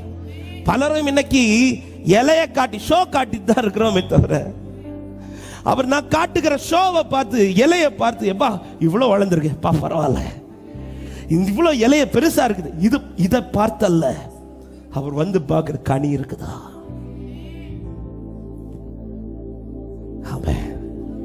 அதுதான் திராட்சை தோட்டம் இல்லப்பா. திராட்சை செடியை பார்த்துட்டு போக வேண்டியதானே. எப்பா திராட்சை செடியை பார்க்கறதோட நான் உன்னை ரொம்ப அதிகமா பார்ப்பேன். ஏன்? அதுக்கு பாராட்டின கிருபை விட உனக்கு பாராட்டுற கிருபை பெருசு. இந்த திராட்சை இந்த அத்தி மரம் இருந்த இடத்துல இன்னொரு திராட்சை செடியை வைக்க வேண்டியது. ஆனா அதை வைக்காம இந்த அத்தி மரத்தை கொண்டு வச்சிருக்கிறார்னா எத்தனை பேர் இந்த காலை நேரத்தில் இந்த வார்த்தையை கிருபையாய் ருசித்து ஆண்டவருக்கு நன்றி செலுத்த முடியும்? ஆமென். இதே வார்த்தையை நான் இப்படி சொல்ல விரும்புகிறேன். நான் இருக்க வேண்டிய இடத்துல நல்ல கனி கொடுக்கிற திராட்சை செடி இருக்க வேண்டியது. ஆனா அதை நிறுத்த விடாம அவர் அதை தூக்கி மாத்திட்டு என்ன கொண்டு வந்து உட்கார வச்சிருக்கிறார்னா, சபையே சபையே சபையே கனி கொடுக்கிற மரம் தேவை. ஆமென். அவர் என்ன பார்க்க வர்றது கனி கொடுக்க. கனி கொடுக்கிறேனா மூன்றாவது ஒரு எச்சரிப்பு இங்கதான். எதுக்கு தருணத்தை டெய்லி உன்னை ஏன் காப்பாத்துறார்? டெய்லி உனக்கு ஏன் நன்மை செஞ்சிட்டு இருக்கிறார்? எஜமான் 3 முறை வந்து பார்க்கிறார். 3 வருஷமா அந்த அத்தி மரத்துல வந்து எதுதான் பார்க்கிறார்னா, அது எவ்வளவு வளர்ந்திருக்குன்னு பார்க்கல, அதுல கனி இருக்குதான் பார்க்கிறார். கனி இல்லைன்னு தெரிஞ்சதும் தோட்டக்காரர் கூப்பிட்டு சொல்றாரு, எப்பா 3 வருஷம் பார்த்துட்டேன், இதை வெட்டி போட்டேன். இதுக்கு நான் பாராட்டுற கிருபை எதுக்கு? இதுக்கு நான் இதுக்கு தருணத்தை கொடுக்கணும்? நீ வெட்டி போட்டுற, வெட்டி போட்டுற. எஜமான் வாயிலிருந்து விழுந்த வார்த்தை, இதை வெட்டி போடு. ஏற்கனவே ஒரு முறை சபையில சொல்லியிருந்தாலும் இந்த வார்த்தை இந்த நாளில் சொல்லும்படி ஆவியானவர் ஏவுகிறார். ஆமென். இதை வெட்டி போடு. எஜமான் வாயிலிருந்து விழுந்த வார்த்தை வெட்டி போடு. இந்த வார்த்தை எஜமான் வாயிலிருந்து விழுந்ததும் அது உடனே வெட்டப்படவில்லை. ஏன் வெட்டப்படலன்னு பார்த்தா, ஒரு தோட்டக்காரர் பரிந்து பேசுறார். என்ன பேசுறா தெரியுமா? இந்த 1 வருஷம் கொடுங்க ஆண்டவரே, இந்த 1 வருஷம் கொடுங்க. இந்த 1 வருஷம் நீ என்ன செய்ய போற? நான் ஒரு ரூபா கூட பராமரிக்கிறேன். நான் இதுக்கு இன்னும் கொஞ்சம் கிருபை கொடுக்கிறேன். இதுக்கு நான் என்ன நன்மை செய்யணுமோ செய்யறேன், என்ன தயவு பாராட்டணுமோ பாராட்டுறேன், எவ்வளவு தண்ணி ஊற்றணுமோ தண்ணி ஊத்துறேன், என்ன உர வைக்கணுமோ உர வைக்கிறேன், நான் அதுக்கு என்ன செய்யணுமோ செய்யறேன். சரி, நீ செஞ்சா என்ன நடக்கும்? இந்த 1 வருஷம் பார்ப்போம். இந்த 1 வருஷம் பார்த்து இது கனி கொடுக்கவில்லை என்றால் அதன் பிறகு இதை வெட்டி, வார்த்தை நல்லா கவனிங்க, எஜமான் வெட்டி போடுன்னு சொல்லும் போது எனக்காய் பரிந்து பேச ஒரு தோட்டக்காரர் உண்டு. ஆனா தோட்டக்காரர் வெட்டி போடுன்னு சொல்லிட்டாருன்னா பரிந்து பேச யாரும் கிடையாது. இந்த வார்த்தையை நான் திரும்ப சொல்றேன். எஜமான் வெட்டி போடுன்னு சொல்லும் போது பரிந்து பேசுறதுக்கு ஒரு தோட்டக்காரர் உண்டு. எத்தனையோ முறை பிதா என்ன பார்த்து சொன்னார், வெட்டி போடு, இவ்வளவு வெட்டி போடு. அப்பெல்லாம் ஒருத்தர் எனக்கு பரிந்து பேசி கொண்டிருந்தார். அவர் தான் என் தோட்டக்காரராகி ஆண்டவராகி இயேசு கிறிஸ்து. அவர் பரிந்து பேசுறதுக்கு எனக்கு இருக்கிறார். ஆனா அவர் வாயிலிருந்து இதை வெட்டிடலான்ட்டார் சொல்லிட்டார்னு வச்சுக்கோங்க, அதன் பிறகு யாரும் பரிந்து பேச நமக்கு கிடையாது. எனவேதான் சபையே, இந்த நாளிலே சபைக்கு கர்த்தர் சொல்லுகிற வார்த்தை, இந்த வருஷத்தில் நீ கனி கொடுக்க வேண்டும் என்று கர்த்தர் விரும்புகிறார். எத்தனை பேர் இந்த காலை நேரத்தில் இந்த வார்த்தைக்கு உங்களை அர்ப்பணிக்க முடியும்? என்ன நம்புங்க ஆண்டவரே, இந்த வருஷத்துல என்ன நம்புங்க ஆண்டவரே.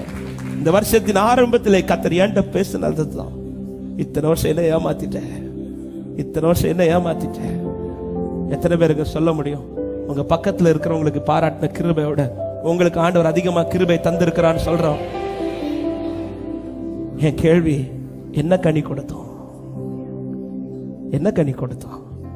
சோதான காட்டுறோம், வளர்ந்திருக்கிறது மாதிரி சோதான காட்டுறோம். அவர் என்ன விரும்பி சாப்பிட்டார் என்ற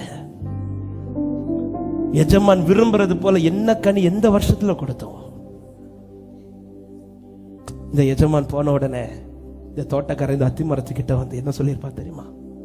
நான் என்ன செய்யணுமோ செய்யறப்பா, ஏமாத்திராத, ஏமாத்திராத. உனக்கு நான் இனி என்ன செய்யணும்? இன்னும் தண்ணி ஊத்தணுமா? ஊத்துறேன். உனக்கு என்ன செய்யணும்? உன் பிள்ளைக்கு வேலை வேணுமா? நான் கொடுக்குறேன். உனக்கு நான் என்ன செய்யணும்? உன் பிள்ளைக்கு திருமணம் நடத்தணுமா? நான் நடத்துறேன். உனக்கு என்ன செய்யணும்? பிள்ளை வேணுமா? நான் தர்றேன். உனக்கு என்ன செய்யணும்? நல்ல வேலை வேணுமா? நான் தர்றேன். உனக்கு என்ன செய்யணுமோ இந்த வருஷம் செய்வார். உங்களுக்கு என்ன செய்யணுமோ இந்த வருஷம் செய்வார். நீங்க என்ன கொடுக்க போறீங்க? என்ன கொடுக்க போறீங்க? ஆண்டவர் ஏமாத்த போறீங்களா? ஆண்டவர் என்ன செய்யணுமோ செய்வாருங்க. அவர் கனி கொடுக்க விரும்புறார். அவர் கனி கொடுக்க விரும்புறார். என்ன சொல்றீங்க ரீசன்? ஏன் கனி கொடுக்கல? எனக்கு நீங்க வாசல் திறக்கலையா ஆண்டவரே? சரி, இந்த வருஷம் திறக்க போறேன், கொடுப்பியா கனி? ஆமா. என் பிள்ளைக்கு காரியம் நடக்கலையே, இந்த வருஷம் செய்யறேன், கனி கொடுப்பியா? ஆண்டவர் எனக்கு வேலை கிடைக்கலையே, இந்த வருஷம் நான் உனக்கு வாசல், ஏன் இன்னைக்கே வாசலை திறக்கிறேன். நீ விரும்புற கனி இந்த வருஷம் நீ கொடுத்து பார். உனக்கான வாசலை கத்த திறப்பார். நீ விரும்புற கனி கொடுத்து பார், உங்களுக்கான வாசல் கத்த திறப்பார். ஜீசஸ், ஜீசஸ் நோவா தனக்கு கட்டளையிட்ட படியெல்லாம் கர்த்தருக்கு செய்தான். நோவாவுக்கு வாசலை அடைத்தவர் அந்த நோவாவுக்கு ஒரு நாள் வாசலை திறந்தார். ஆமா. என்ன செய்யணும்? இந்த வருஷம் செய்வாருங்க ஆண்டவர். உங்களுக்கு இந்த வருஷம் செய்வார். இன்னைக்கு கிருபையா ஜீவனை தந்து வாழ வைத்திருக்கிறார். எத்தனையோ பேர் கடந்த வருஷத்துல முடிய வேண்டியது ஓட்டம் இன்னும் முடியாம கர்த்தர் கிருபையா இன்னைக்கு நெருப்பு வச்சிருக்கிறார்னா கர்த்தர் விரும்புகிற கனி தேவை. ஜீசஸ் தோட்டக்காரர் சொல்றார், நான் இதை பராமரிக்கிறேன், இதுக்கு என்ன செய்யணுமோ, அவனுக்கு என்ன குறையோ நான் இந்த வருஷம் நிறைவாக்குறேன். ஆமே. எஜமான் தோட்டக்காரரை பார்த்துட்டு தோட்டக்காரர் வார்த்தையை நம்பிட்டு திரும்ப போறாரு. இப்ப தோட்டக்காரோட எதிர்பார்ப்பு அதிகம். என்ன செய்யணுமோ செய்வாருங்க. என்ன செய்யணுமோ, என்ன இந்த வருஷத்துல நீங்க என்ன கேளுங்க செய்வார். ஆனா ஆண்டவர் கேட்கிறார், என்னை ஏமாத்துவியா? எத்தனை பேர் வலதுகிறது என்ன நம்புங்க ஆண்டவரே? சொல்ல விரும்புறவங்க என்ன நம்புங்க ஆண்டவரே. நம்புங்கப்பா உங்க பிள்ளைய, நம்புங்கப்பா. சொல்லுங்க சபைய, நம்புங்கப்பா, நம்புங்கப்பா. நம்புங்க ஆண்டவரே, நம்புங்கப்பா. ஏன் தரணும்? கனி கொடுக்கணும், கனி கொடுக்கணும். நேற்றைக்கு ராத்திரி சொல்லப்பட்ட ஒரு வார்த்தை சீஷர்கள்ட்ட எப்ப கனியை பத்தி பேசினாரு தெரியுமா? தான் சாகிறதுக்கு முன்னாடி, தன் மரணத்தை சந்திப்பதற்கு முன்னாடி. இந்த பூமியில நிறைய பேருடைய வார்த்தையை நம்ம எப்ப ரொம்ப அங்கீகரிப்போம் தெரியுமா? அவங்க சாகிறதுக்கு முன்னாடி சொல்ற வார்த்தை இல்ல. அதனாலதான் சிலர் மரித்ததும் கேட்பாங்க, கடைசியில தான் பேசினாங்களா? சில பிள்ளைங்க வந்து ஒரு சில வார்த்தை ரொம்ப பிடிச்சது. எங்க அப்பா சாகும்போது இப்படி சொன்னாரு, எங்க அப்பா சாகிறதுக்கு முன்னாடி இப்படி சொன்னாரு. அவர் சாகிறதுக்கு முன்னாடி சொல்லிட்டு போன வார்த்தை என்ன தெரியுமா? உன்னை நான் இப்படி ஆசீர்வதிப்பா, அப்படி ஆசீர்வதிப்பேன், நீ எனக்கு கனி கொடுத்துற, எனக்கு கனி கொடுத்துற. நான் திரும்ப வரும்போது நான் உன்னை இழந்துடக்கூடாதுப்பா. உன்னை இப்ப பார்த்துட்டு போறேன், திரும்ப வரும்போது நான் விரும்புறது போல நீ இருக்கணும். ஆமே, கனி கொடுக்கணும். ஒரே வார்த்தையை சொல்லி முடிக்கிறேன். நான்காவது, எதுக்கு தருணம் தரார்? சித்தம் செய்வதற்காக. பவுலை சந்தித்தார். அப்போஸ்தலர் 9வது அதிகாரம் 6வது வசனம். அவன் நடுங்கி திகைத்து, ஆண்டவரே, நான் என்ன செய்ய சித்தமாயிருக்கிறேன்? அதற்கு கர்த்தர், நீ எழுந்து பட்டணத்துக்குள்ளே போ, நீ செய்ய வேண்டியது அங்கே. அவனை சந்தித்து அழிக்க வேண்டிய இடத்துல, ஏன்னா அவன் அத்தனை கொடுமைக்காரன், அத்தனை பேர் அழிச்சிருக்கிறாங்க. தேவன் சாகிறதற்கு பிரதானமான ஒரு ஆள். அந்த இடத்துல தேவன் அவனை சந்தித்து அப்படியே அழிச்சிருக்கணும். அழிச்சிருந்திருப்பாருன்னு ஒரு கூட்டத்துக்கே ஒரு பெரிய சந்தோஷம் இருந்திருக்கும். ஆனா வந்து அழிக்காமல் அவனை சந்தித்து அவன்கிட்ட இடைப்பட்ட உடனே, நீ துன்பப்படுத்துகிற இயேசு நான் தான் என்று இடைப்பட்ட உடனே தருணம் கொடுக்கப்பட்டுச்சு வந்துச்சுன்னு பவுலுக்கு தெரிஞ்சதும் பவுல் கேட்ட அடுத்த வார்த்தை, நான் என்ன செய்ய சித்தமா இருக்கிறேன். தருணம் இருக்குதுன்னு தெரிஞ்சதும் பவுலுடைய ஏக்கம், நான் என்னப்பா செய்யணும். தினமும் காலையில கண் விழிச்சதும் உன்னை புரிஞ்சுக்கோங்க, இன்னைக்கு தருணத்தை தந்திருக்கிறார். காலையில எழும்பணும்னு எத்தனை பேருங்க கேட்டிருக்கிறோம், நான் இன்னைக்கு என்னப்பா செய்ய சித்தமா இருக்கிறேன். தருணம் கிடைச்சதும் எனக்கு திரும்ப ஜீவன் இருக்குதுன்னு தெரிஞ்சதும் பவுல் இப்ப அடுத்த கேள்வி, நான் என்ன செய்ய சித்தமா இருக்கிறேன். இந்த காலை இது தியானித்து இருக்கும்போது ஆண்டவர் பேசின ஒரு 2 வார்த்தை. ஒன்று, முதல்ல நான் என் மேல தேவன் என்ன சித்தம் வைத்திருக்கிறார் என்பதை அறிந்து கொள்ளணும். 2வது, அந்த சித்தத்தை நான் செய்து முடிக்கணும். நிறைய பேர் சித்தத்தை அறிந்து கொள்றோம், ஆனா செய்து முடிக்க மாட்டேங்கிறோம். பவுல் அப்படி அல்ல, சித்தத்தையும் அறிந்து கொண்டான். அதே பவுல் தன் வாழ்க்கையை அவன் சாட்சியாய் சொல்லுகிற ஒரு வார்த்தை அப்போஸ்தலர் 26வது அதிகாரம் அதனுடைய 17 முதல் 19 வரை வாசிகள். இது வாசித்து நாம் ஜெபிக்க போகிறோம். 17 முதல் 19 வரை. உன் சிறு ஜனத்தாரினின்றும் அந்நிய ஜனத்தாரினின்றும் உன்னை விடுதலையாக்கி அவர்கள் என்னை பற்றி விசுவாசத்தினாலே பாவ மன்னிப்பையும் பரிசுத்தமாக்கப்பட்டவர்களுக்குரிய சுதந்திரத்தையும் பெற்றுக் கொள்ளும்படியாக அவர்கள் இருளை விட்டு ஒளியினிடத்திற்கும் சாத்தானுடைய அதிகாரத்தை விட்டு தேவனிடத்திற்கும் திரும்பும்படிக்கு நீ அவர்களுடைய கண்களை திறக்கும் பொருட்டு இப்பொழுது உன்னை அவர்களிடத்தில் அனுப்புகிறேன் என்றார். 19வது வசனம். ஆகையால் அகிரிப்பா ராஜாவே, நான் அந்த பரம தரிசனத்துக்கு கீழ்ப்படியாதவனாய் இருக்கவில்லை. ஆமென். சித்தத்தை அறிந்து கொண்டான், அந்த சித்தத்தை செய்து முடித்தான்.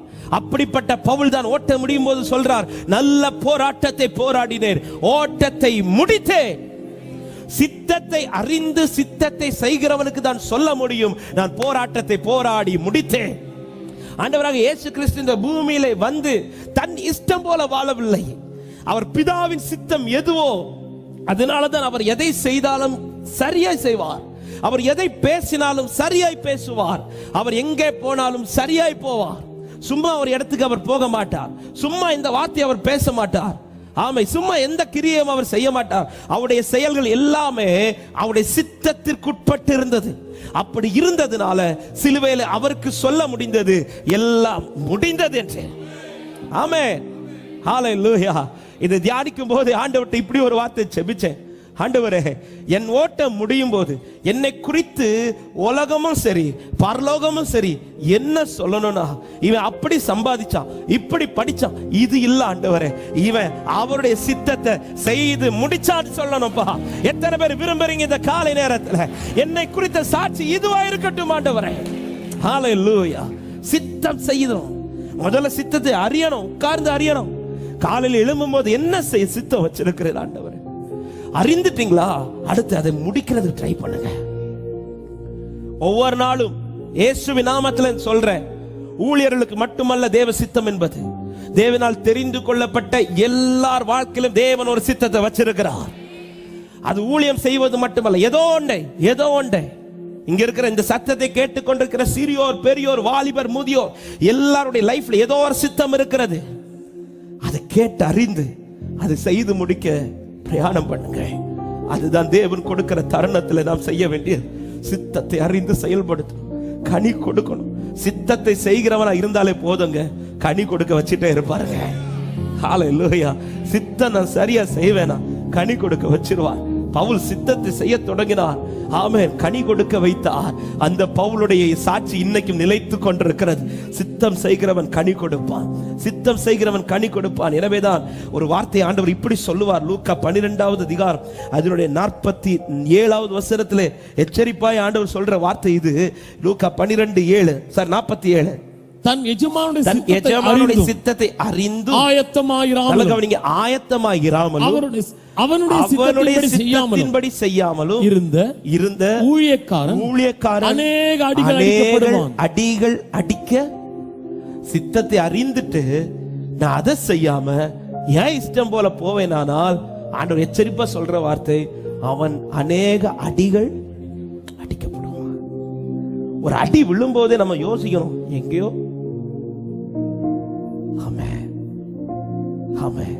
கிருபையை தருணமாய் தருகிறார். பாவம் செய்யாதீங்க, மனம் திரும்புங்க, கனி கொடுங்க, அவருடைய சித்தத்தை செய்து நிறைவேற்றுங்க. அவருடைய சித்தத்தை செய்யுங்க. இதை செய்கிறவன் வாழ்க்கை ஆண்டவர் சொல்றார், எதுக்கும் பயப்படாத, நீ எதுக்கும் கையை தளர விடாத, நான் உன் நடுவில் பெரியவராய் இருக்கிறேன், இனி நீ தீங்கை காண்பதில்லை, நீ வெட்கப்பட்ட சகல தேசத்திலும் நான் உன்னை கீர்த்தியும் புகழ்ச்சியுமாய் நிறுத்துவேன். இது எல்லாருக்கும் இல்லைங்க, இதை செய்யறவங்களை கர்த்தர் எந்த கண்ணுக்கு முன்னாடி தோக்க விட மாட்டார், எந்த கண்ணுக்கு முன்னாடி வெட்கப்பட்டு போக விட மாட்டார். அவருடைய தருணத்தை, அவர் தருகிற தருணத்தை, கிருபையை சரியாய் பயன்படுத்துவோம். கர்த்தர் நம்மை பலப்படுத்துவாராக. எல்லாரும் எழுப்பி நிற்கலாமா தேவ சமூகத்துல? நம்புங்கப்பா உங்க பிள்ளைய, நம்புங்கப்பா உங்க பிள்ளைய, நம்புங்க, நம்புங்கப்பா உங்க பிள்ளைய, நம்புங்கப்பா உங்க பிள்ளை. உம்மை அல்லாமல், உம்மை அல்லாமல் யாரை நான் நேசிப்பேன், உமக்காக அல்லாமல். ஓ உம்மை அல்லாமல், உமக்காக அல்லாமல். நம்புங்கப்பா, நம்புங்கப்பா உங்க பிள்ளைய, நம்புங்கப்பா உங்க பிள்ளை. என்ன நம்புங்க ஆண்டவரே, நம்புங்கப்பா ஜீசஸ், ஜீசஸ் நம்புங்கப்பா. உம்மை அல்லாமல் யாரை நான் பாடுவேன், உம்மை அல்லாமல்.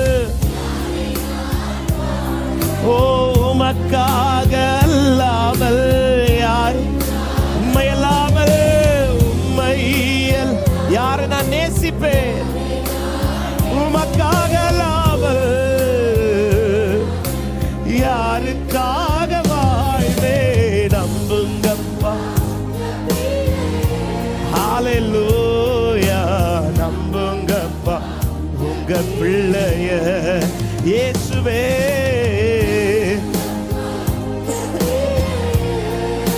நம்புங்க ஆண்டவரே.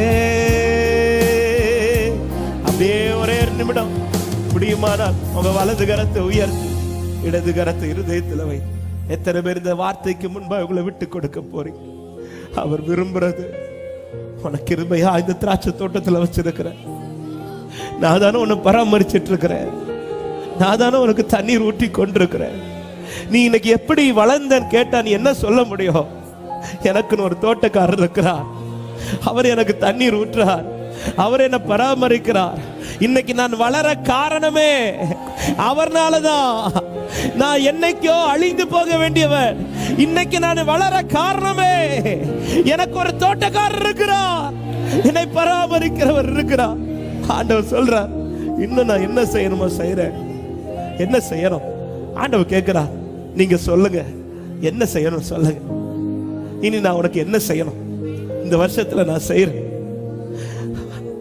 ஆண்டவர் கேட்கிறார், எனக்கு நீ இதை மட்டும் செய்வியா, எனக்கு கனியை மட்டும் கொடுப்பியா? நீ அழிக்கப்படுவது எனக்கு விருப்பம் கிடையாதுப்பா. உன்னை இவ்வளவு பராமரிச்சது நீ அழிந்து போவதற்கல்ல, உன்னை நான் இவ்வளவு தண்ணீர் ஊற்றி வாழ வைப்பது நீ இல்லாமல் போகல்ல. இனி நான் என்ன செய்யணும் உனக்கு? இனி நான் எப்படி உன்னை பராமரிக்கணும் சொல்லு. நீ என்ன ரீசன் வைக்கிற? ஏன் கனி கொடுக்கலன்னு கேட்ட என்ன ரீசன் வைக்கிற? அதை நான் செய்யறேன், அதை நான் செய்யறேன். என்ன இப்படி செய்யுங்கன்னு கேட்கறியா, இது செய்யுங்கன்னு கேட்கறியா? நான் செய்யறேன், நான் செய்யறேன். ஆனா நீ இந்த வருஷம் என்னை ஏமாத்திராத, இந்த வருஷம் நீ என்னை ஏமாத்திராத, இந்த வருஷம் ஏமாத்திராத. எஜமான்ட்ட சொல்லி இருக்கிறேன், என்ன சொல்லி இருக்கிறேன்னா, இந்த ஒரு வருஷம் மட்டும் கொடுங்க, இந்த ஒரு வருஷம் மட்டும் கொடுங்க, இந்த சபைக்கு இந்த ஒரு வருஷம் கொடுங்க, இந்த குடும்பத்துக்கு இந்த ஒரு வருஷம் கொடுங்க, இந்த வாழ்க்கைக்கு இந்த ஒரு வருஷம் கொடுங்க. ஆண்டவரே என்ன நம்புங்க, ஆண்டவரே ஏமாத்த மாட்டேன்பான்னு சொல்லுங்க. சொல்ல விரும்புற தேவ பிள்ளையே, ஒரு வார்த்தை கதறலோடு கண்ணீரோடு சொல்லுங்க, ஏமாத்த மாட்டேன் ஆண்டவரே, ஏமாத்த மாட்டேன் ஆண்டவரே. அப்படி சொல்லுகிறவர்கள் வாழ்க்கை அதிகமான கிருபையினால் கர்த்தர் பராமரிப்பார், அதிகமான கிருபையினால் பராமரிப்பார். கர்த்தருக்கு கனி கொடுக்கிறவன் வாழ்க்கையில கர்த்தருடைய அதிசயம் விளங்கு, கர்த்தருடைய அதிசயம் விளங்கு. ரிகாபாலா ஷியாதரா, சித்தம் செய்யுங்க, சித்தத்தின்படி நடவுங்கள், சித்தத்தின்படி பிரயாணியுங்கள். கர்த்தர் மகிமைப்படுவார், கர்த்தர் மகிமைப்படுவார். சித்தம் செய்யணுமே, செய்து முடிக்கணும். பரிசுத்தப்படுத்துங்க ஆண்டவரே, சித்தம் செய்யணும், சித்தம். ஜீசஸ், ஜீசஸ், ஜீசஸ், ஆமென். சித்தம். நல்ல தகப்பனே, நன்றியோடு உம்மை ஸ்தோத்திரிக்கிறோம். கிருபை, இந்த காலை நேரத்தில் உம்முடைய சமூகத்தில் வந்து உம்மை ஆராதிக்க, உம்முடைய வார்த்தையை கேட்க, ஆண்டவர் உருவாக்கப்பட, எங்களை அர்ப்பணிக்க, ஒரு விசை கூட எங்களை நாங்கள் ஆராய்ந்து பார்க்க தேவன் பாராட்டின தயவுக்காய் நன்றி அப்பா. நீர் எங்கள் மேல வைத்திருக்கிற கிருபை எத்தனை பெரியது. ஒவ்வொரு நாளையும் தருணமாய் தருகிறீர் ஆண்டவரே. அதை அந்த விதத்திலே பார்க்க கிருபை செய்யுங்கப்பா. நாட்களை பிரயோஜனப்படுத்தி கொள்ளணும், கிருபையை வீணாக்க கூடாது, கிருபையை விருதாவாக்க கூடாது. கொடுக்கிற தருணங்களை சரியாய் பயன்படுத்தி நாங்களே உணர்ந்து கொண்டு எவைகளில் இன்னும் திருத்தப்பட வேண்டுமோ, எவைகள் நீர் விரும்புகிறீர் அவைகளை நிறைவேற்றத்தக்கதாய் எங்கள் வாழ்க்கையை அர்ப்பணிக்க கத்த கிருபை செய்வீராக ஆண்டவரே. விசேஷமாய் நீர் விரும்புகிற கனி ஆண்டவரே, என்னை எதிர்பார்த்து ஒவ்வொரு நாளும் என்னை பராமரித்து ஆண்டவரே நீர் எனக்காய் செய்து கொண்டிருக்கிறீரப்பா. நீர் விரும்புகிற கனியை நான் கொடுக்க கிருபை செய்யும். உம்முடைய சித்தம் அறியணும், உம்முடைய சித்தத்தை நிறைவேற்றி முடிக்கணும். இதுவே ஒவ்வொருத்தருடைய சாட்சியா இருக்கட்டும். இந்த சபையிலே, இந்த நாளிலே இந்த சத்தத்தை கேட்ட ஒருவரும் சித்தத்தை நிறைவேற்றாதவர்களாய் அல்ல, சித்தத்தை செய்து முடித்தவர்களாய் இருக்க கிருபை செய்வீராக. பலப்படுத்தும், சாட்சியை நிறுத்தும், ஒரு சமாதானத்தோடு அனுப்பும். இந்த வாரம் ஒவ்வொருவருக்கும் மகிழ்ச்சியா இருக்கட்டும். நல்ல செய்திகளை கேட்க பண்ணுங்கப்பா. நீங்க பராமரிக்கிறீங்க ஆண்டவரே, நீங்க நடத்துவீங்க. தாழ்த்துகிறோம். இந்த ஆராதனை மூலமாக அந்த எல்லா துதிகான மகிமையும் ஒருவருக்கே செலுத்துகிறோம். இயேசு கிறிஸ்துவின் நாமத்தில் ஜெபத்தை கேளும் எங்கள் ஜீவனுள்ள நல்ல பிதாவே. சேர்ந்து சொல்லுவோம், என் ஆத்துமாவே கர்த்தரை ஸ்தோத்திரி, என் முழுமையோடைய பரிசுத்த நாமத்தை ஸ்தோத்திரி. என் ஆத்துமாவே கர்த்தரை ஸ்தோத்திரி, கர்த்தர் செய்த சகல உபகாரங்களை மறவாதே. ஆமென். நம்முடைய கர்த்தராகிய இயேசு கிறிஸ்துவின் கிருபையும் பிதாவாகிய தேவனுடைய அன்பும் பரிசுத்த ஆவியானுடைய ஐக்கியமும் சிநேகமும் பாதுகாவலும் நம் அனைவரோடும் சகல பரிசுத்தவான்களோடும் கர்த்தருடைய வருகை மட்டும் தங்கி இருப்பதாக. ஆமென். ஹல்லேலூயா. சமாதானத்தோடு போய் வாருங்கள். கர்த்தர் உங்களை ஆசீர்வதிப்பார். கடவுளை கொண்டு வர முடிந்தவர்கள் நீங்கள் அங்கே வந்து கலந்து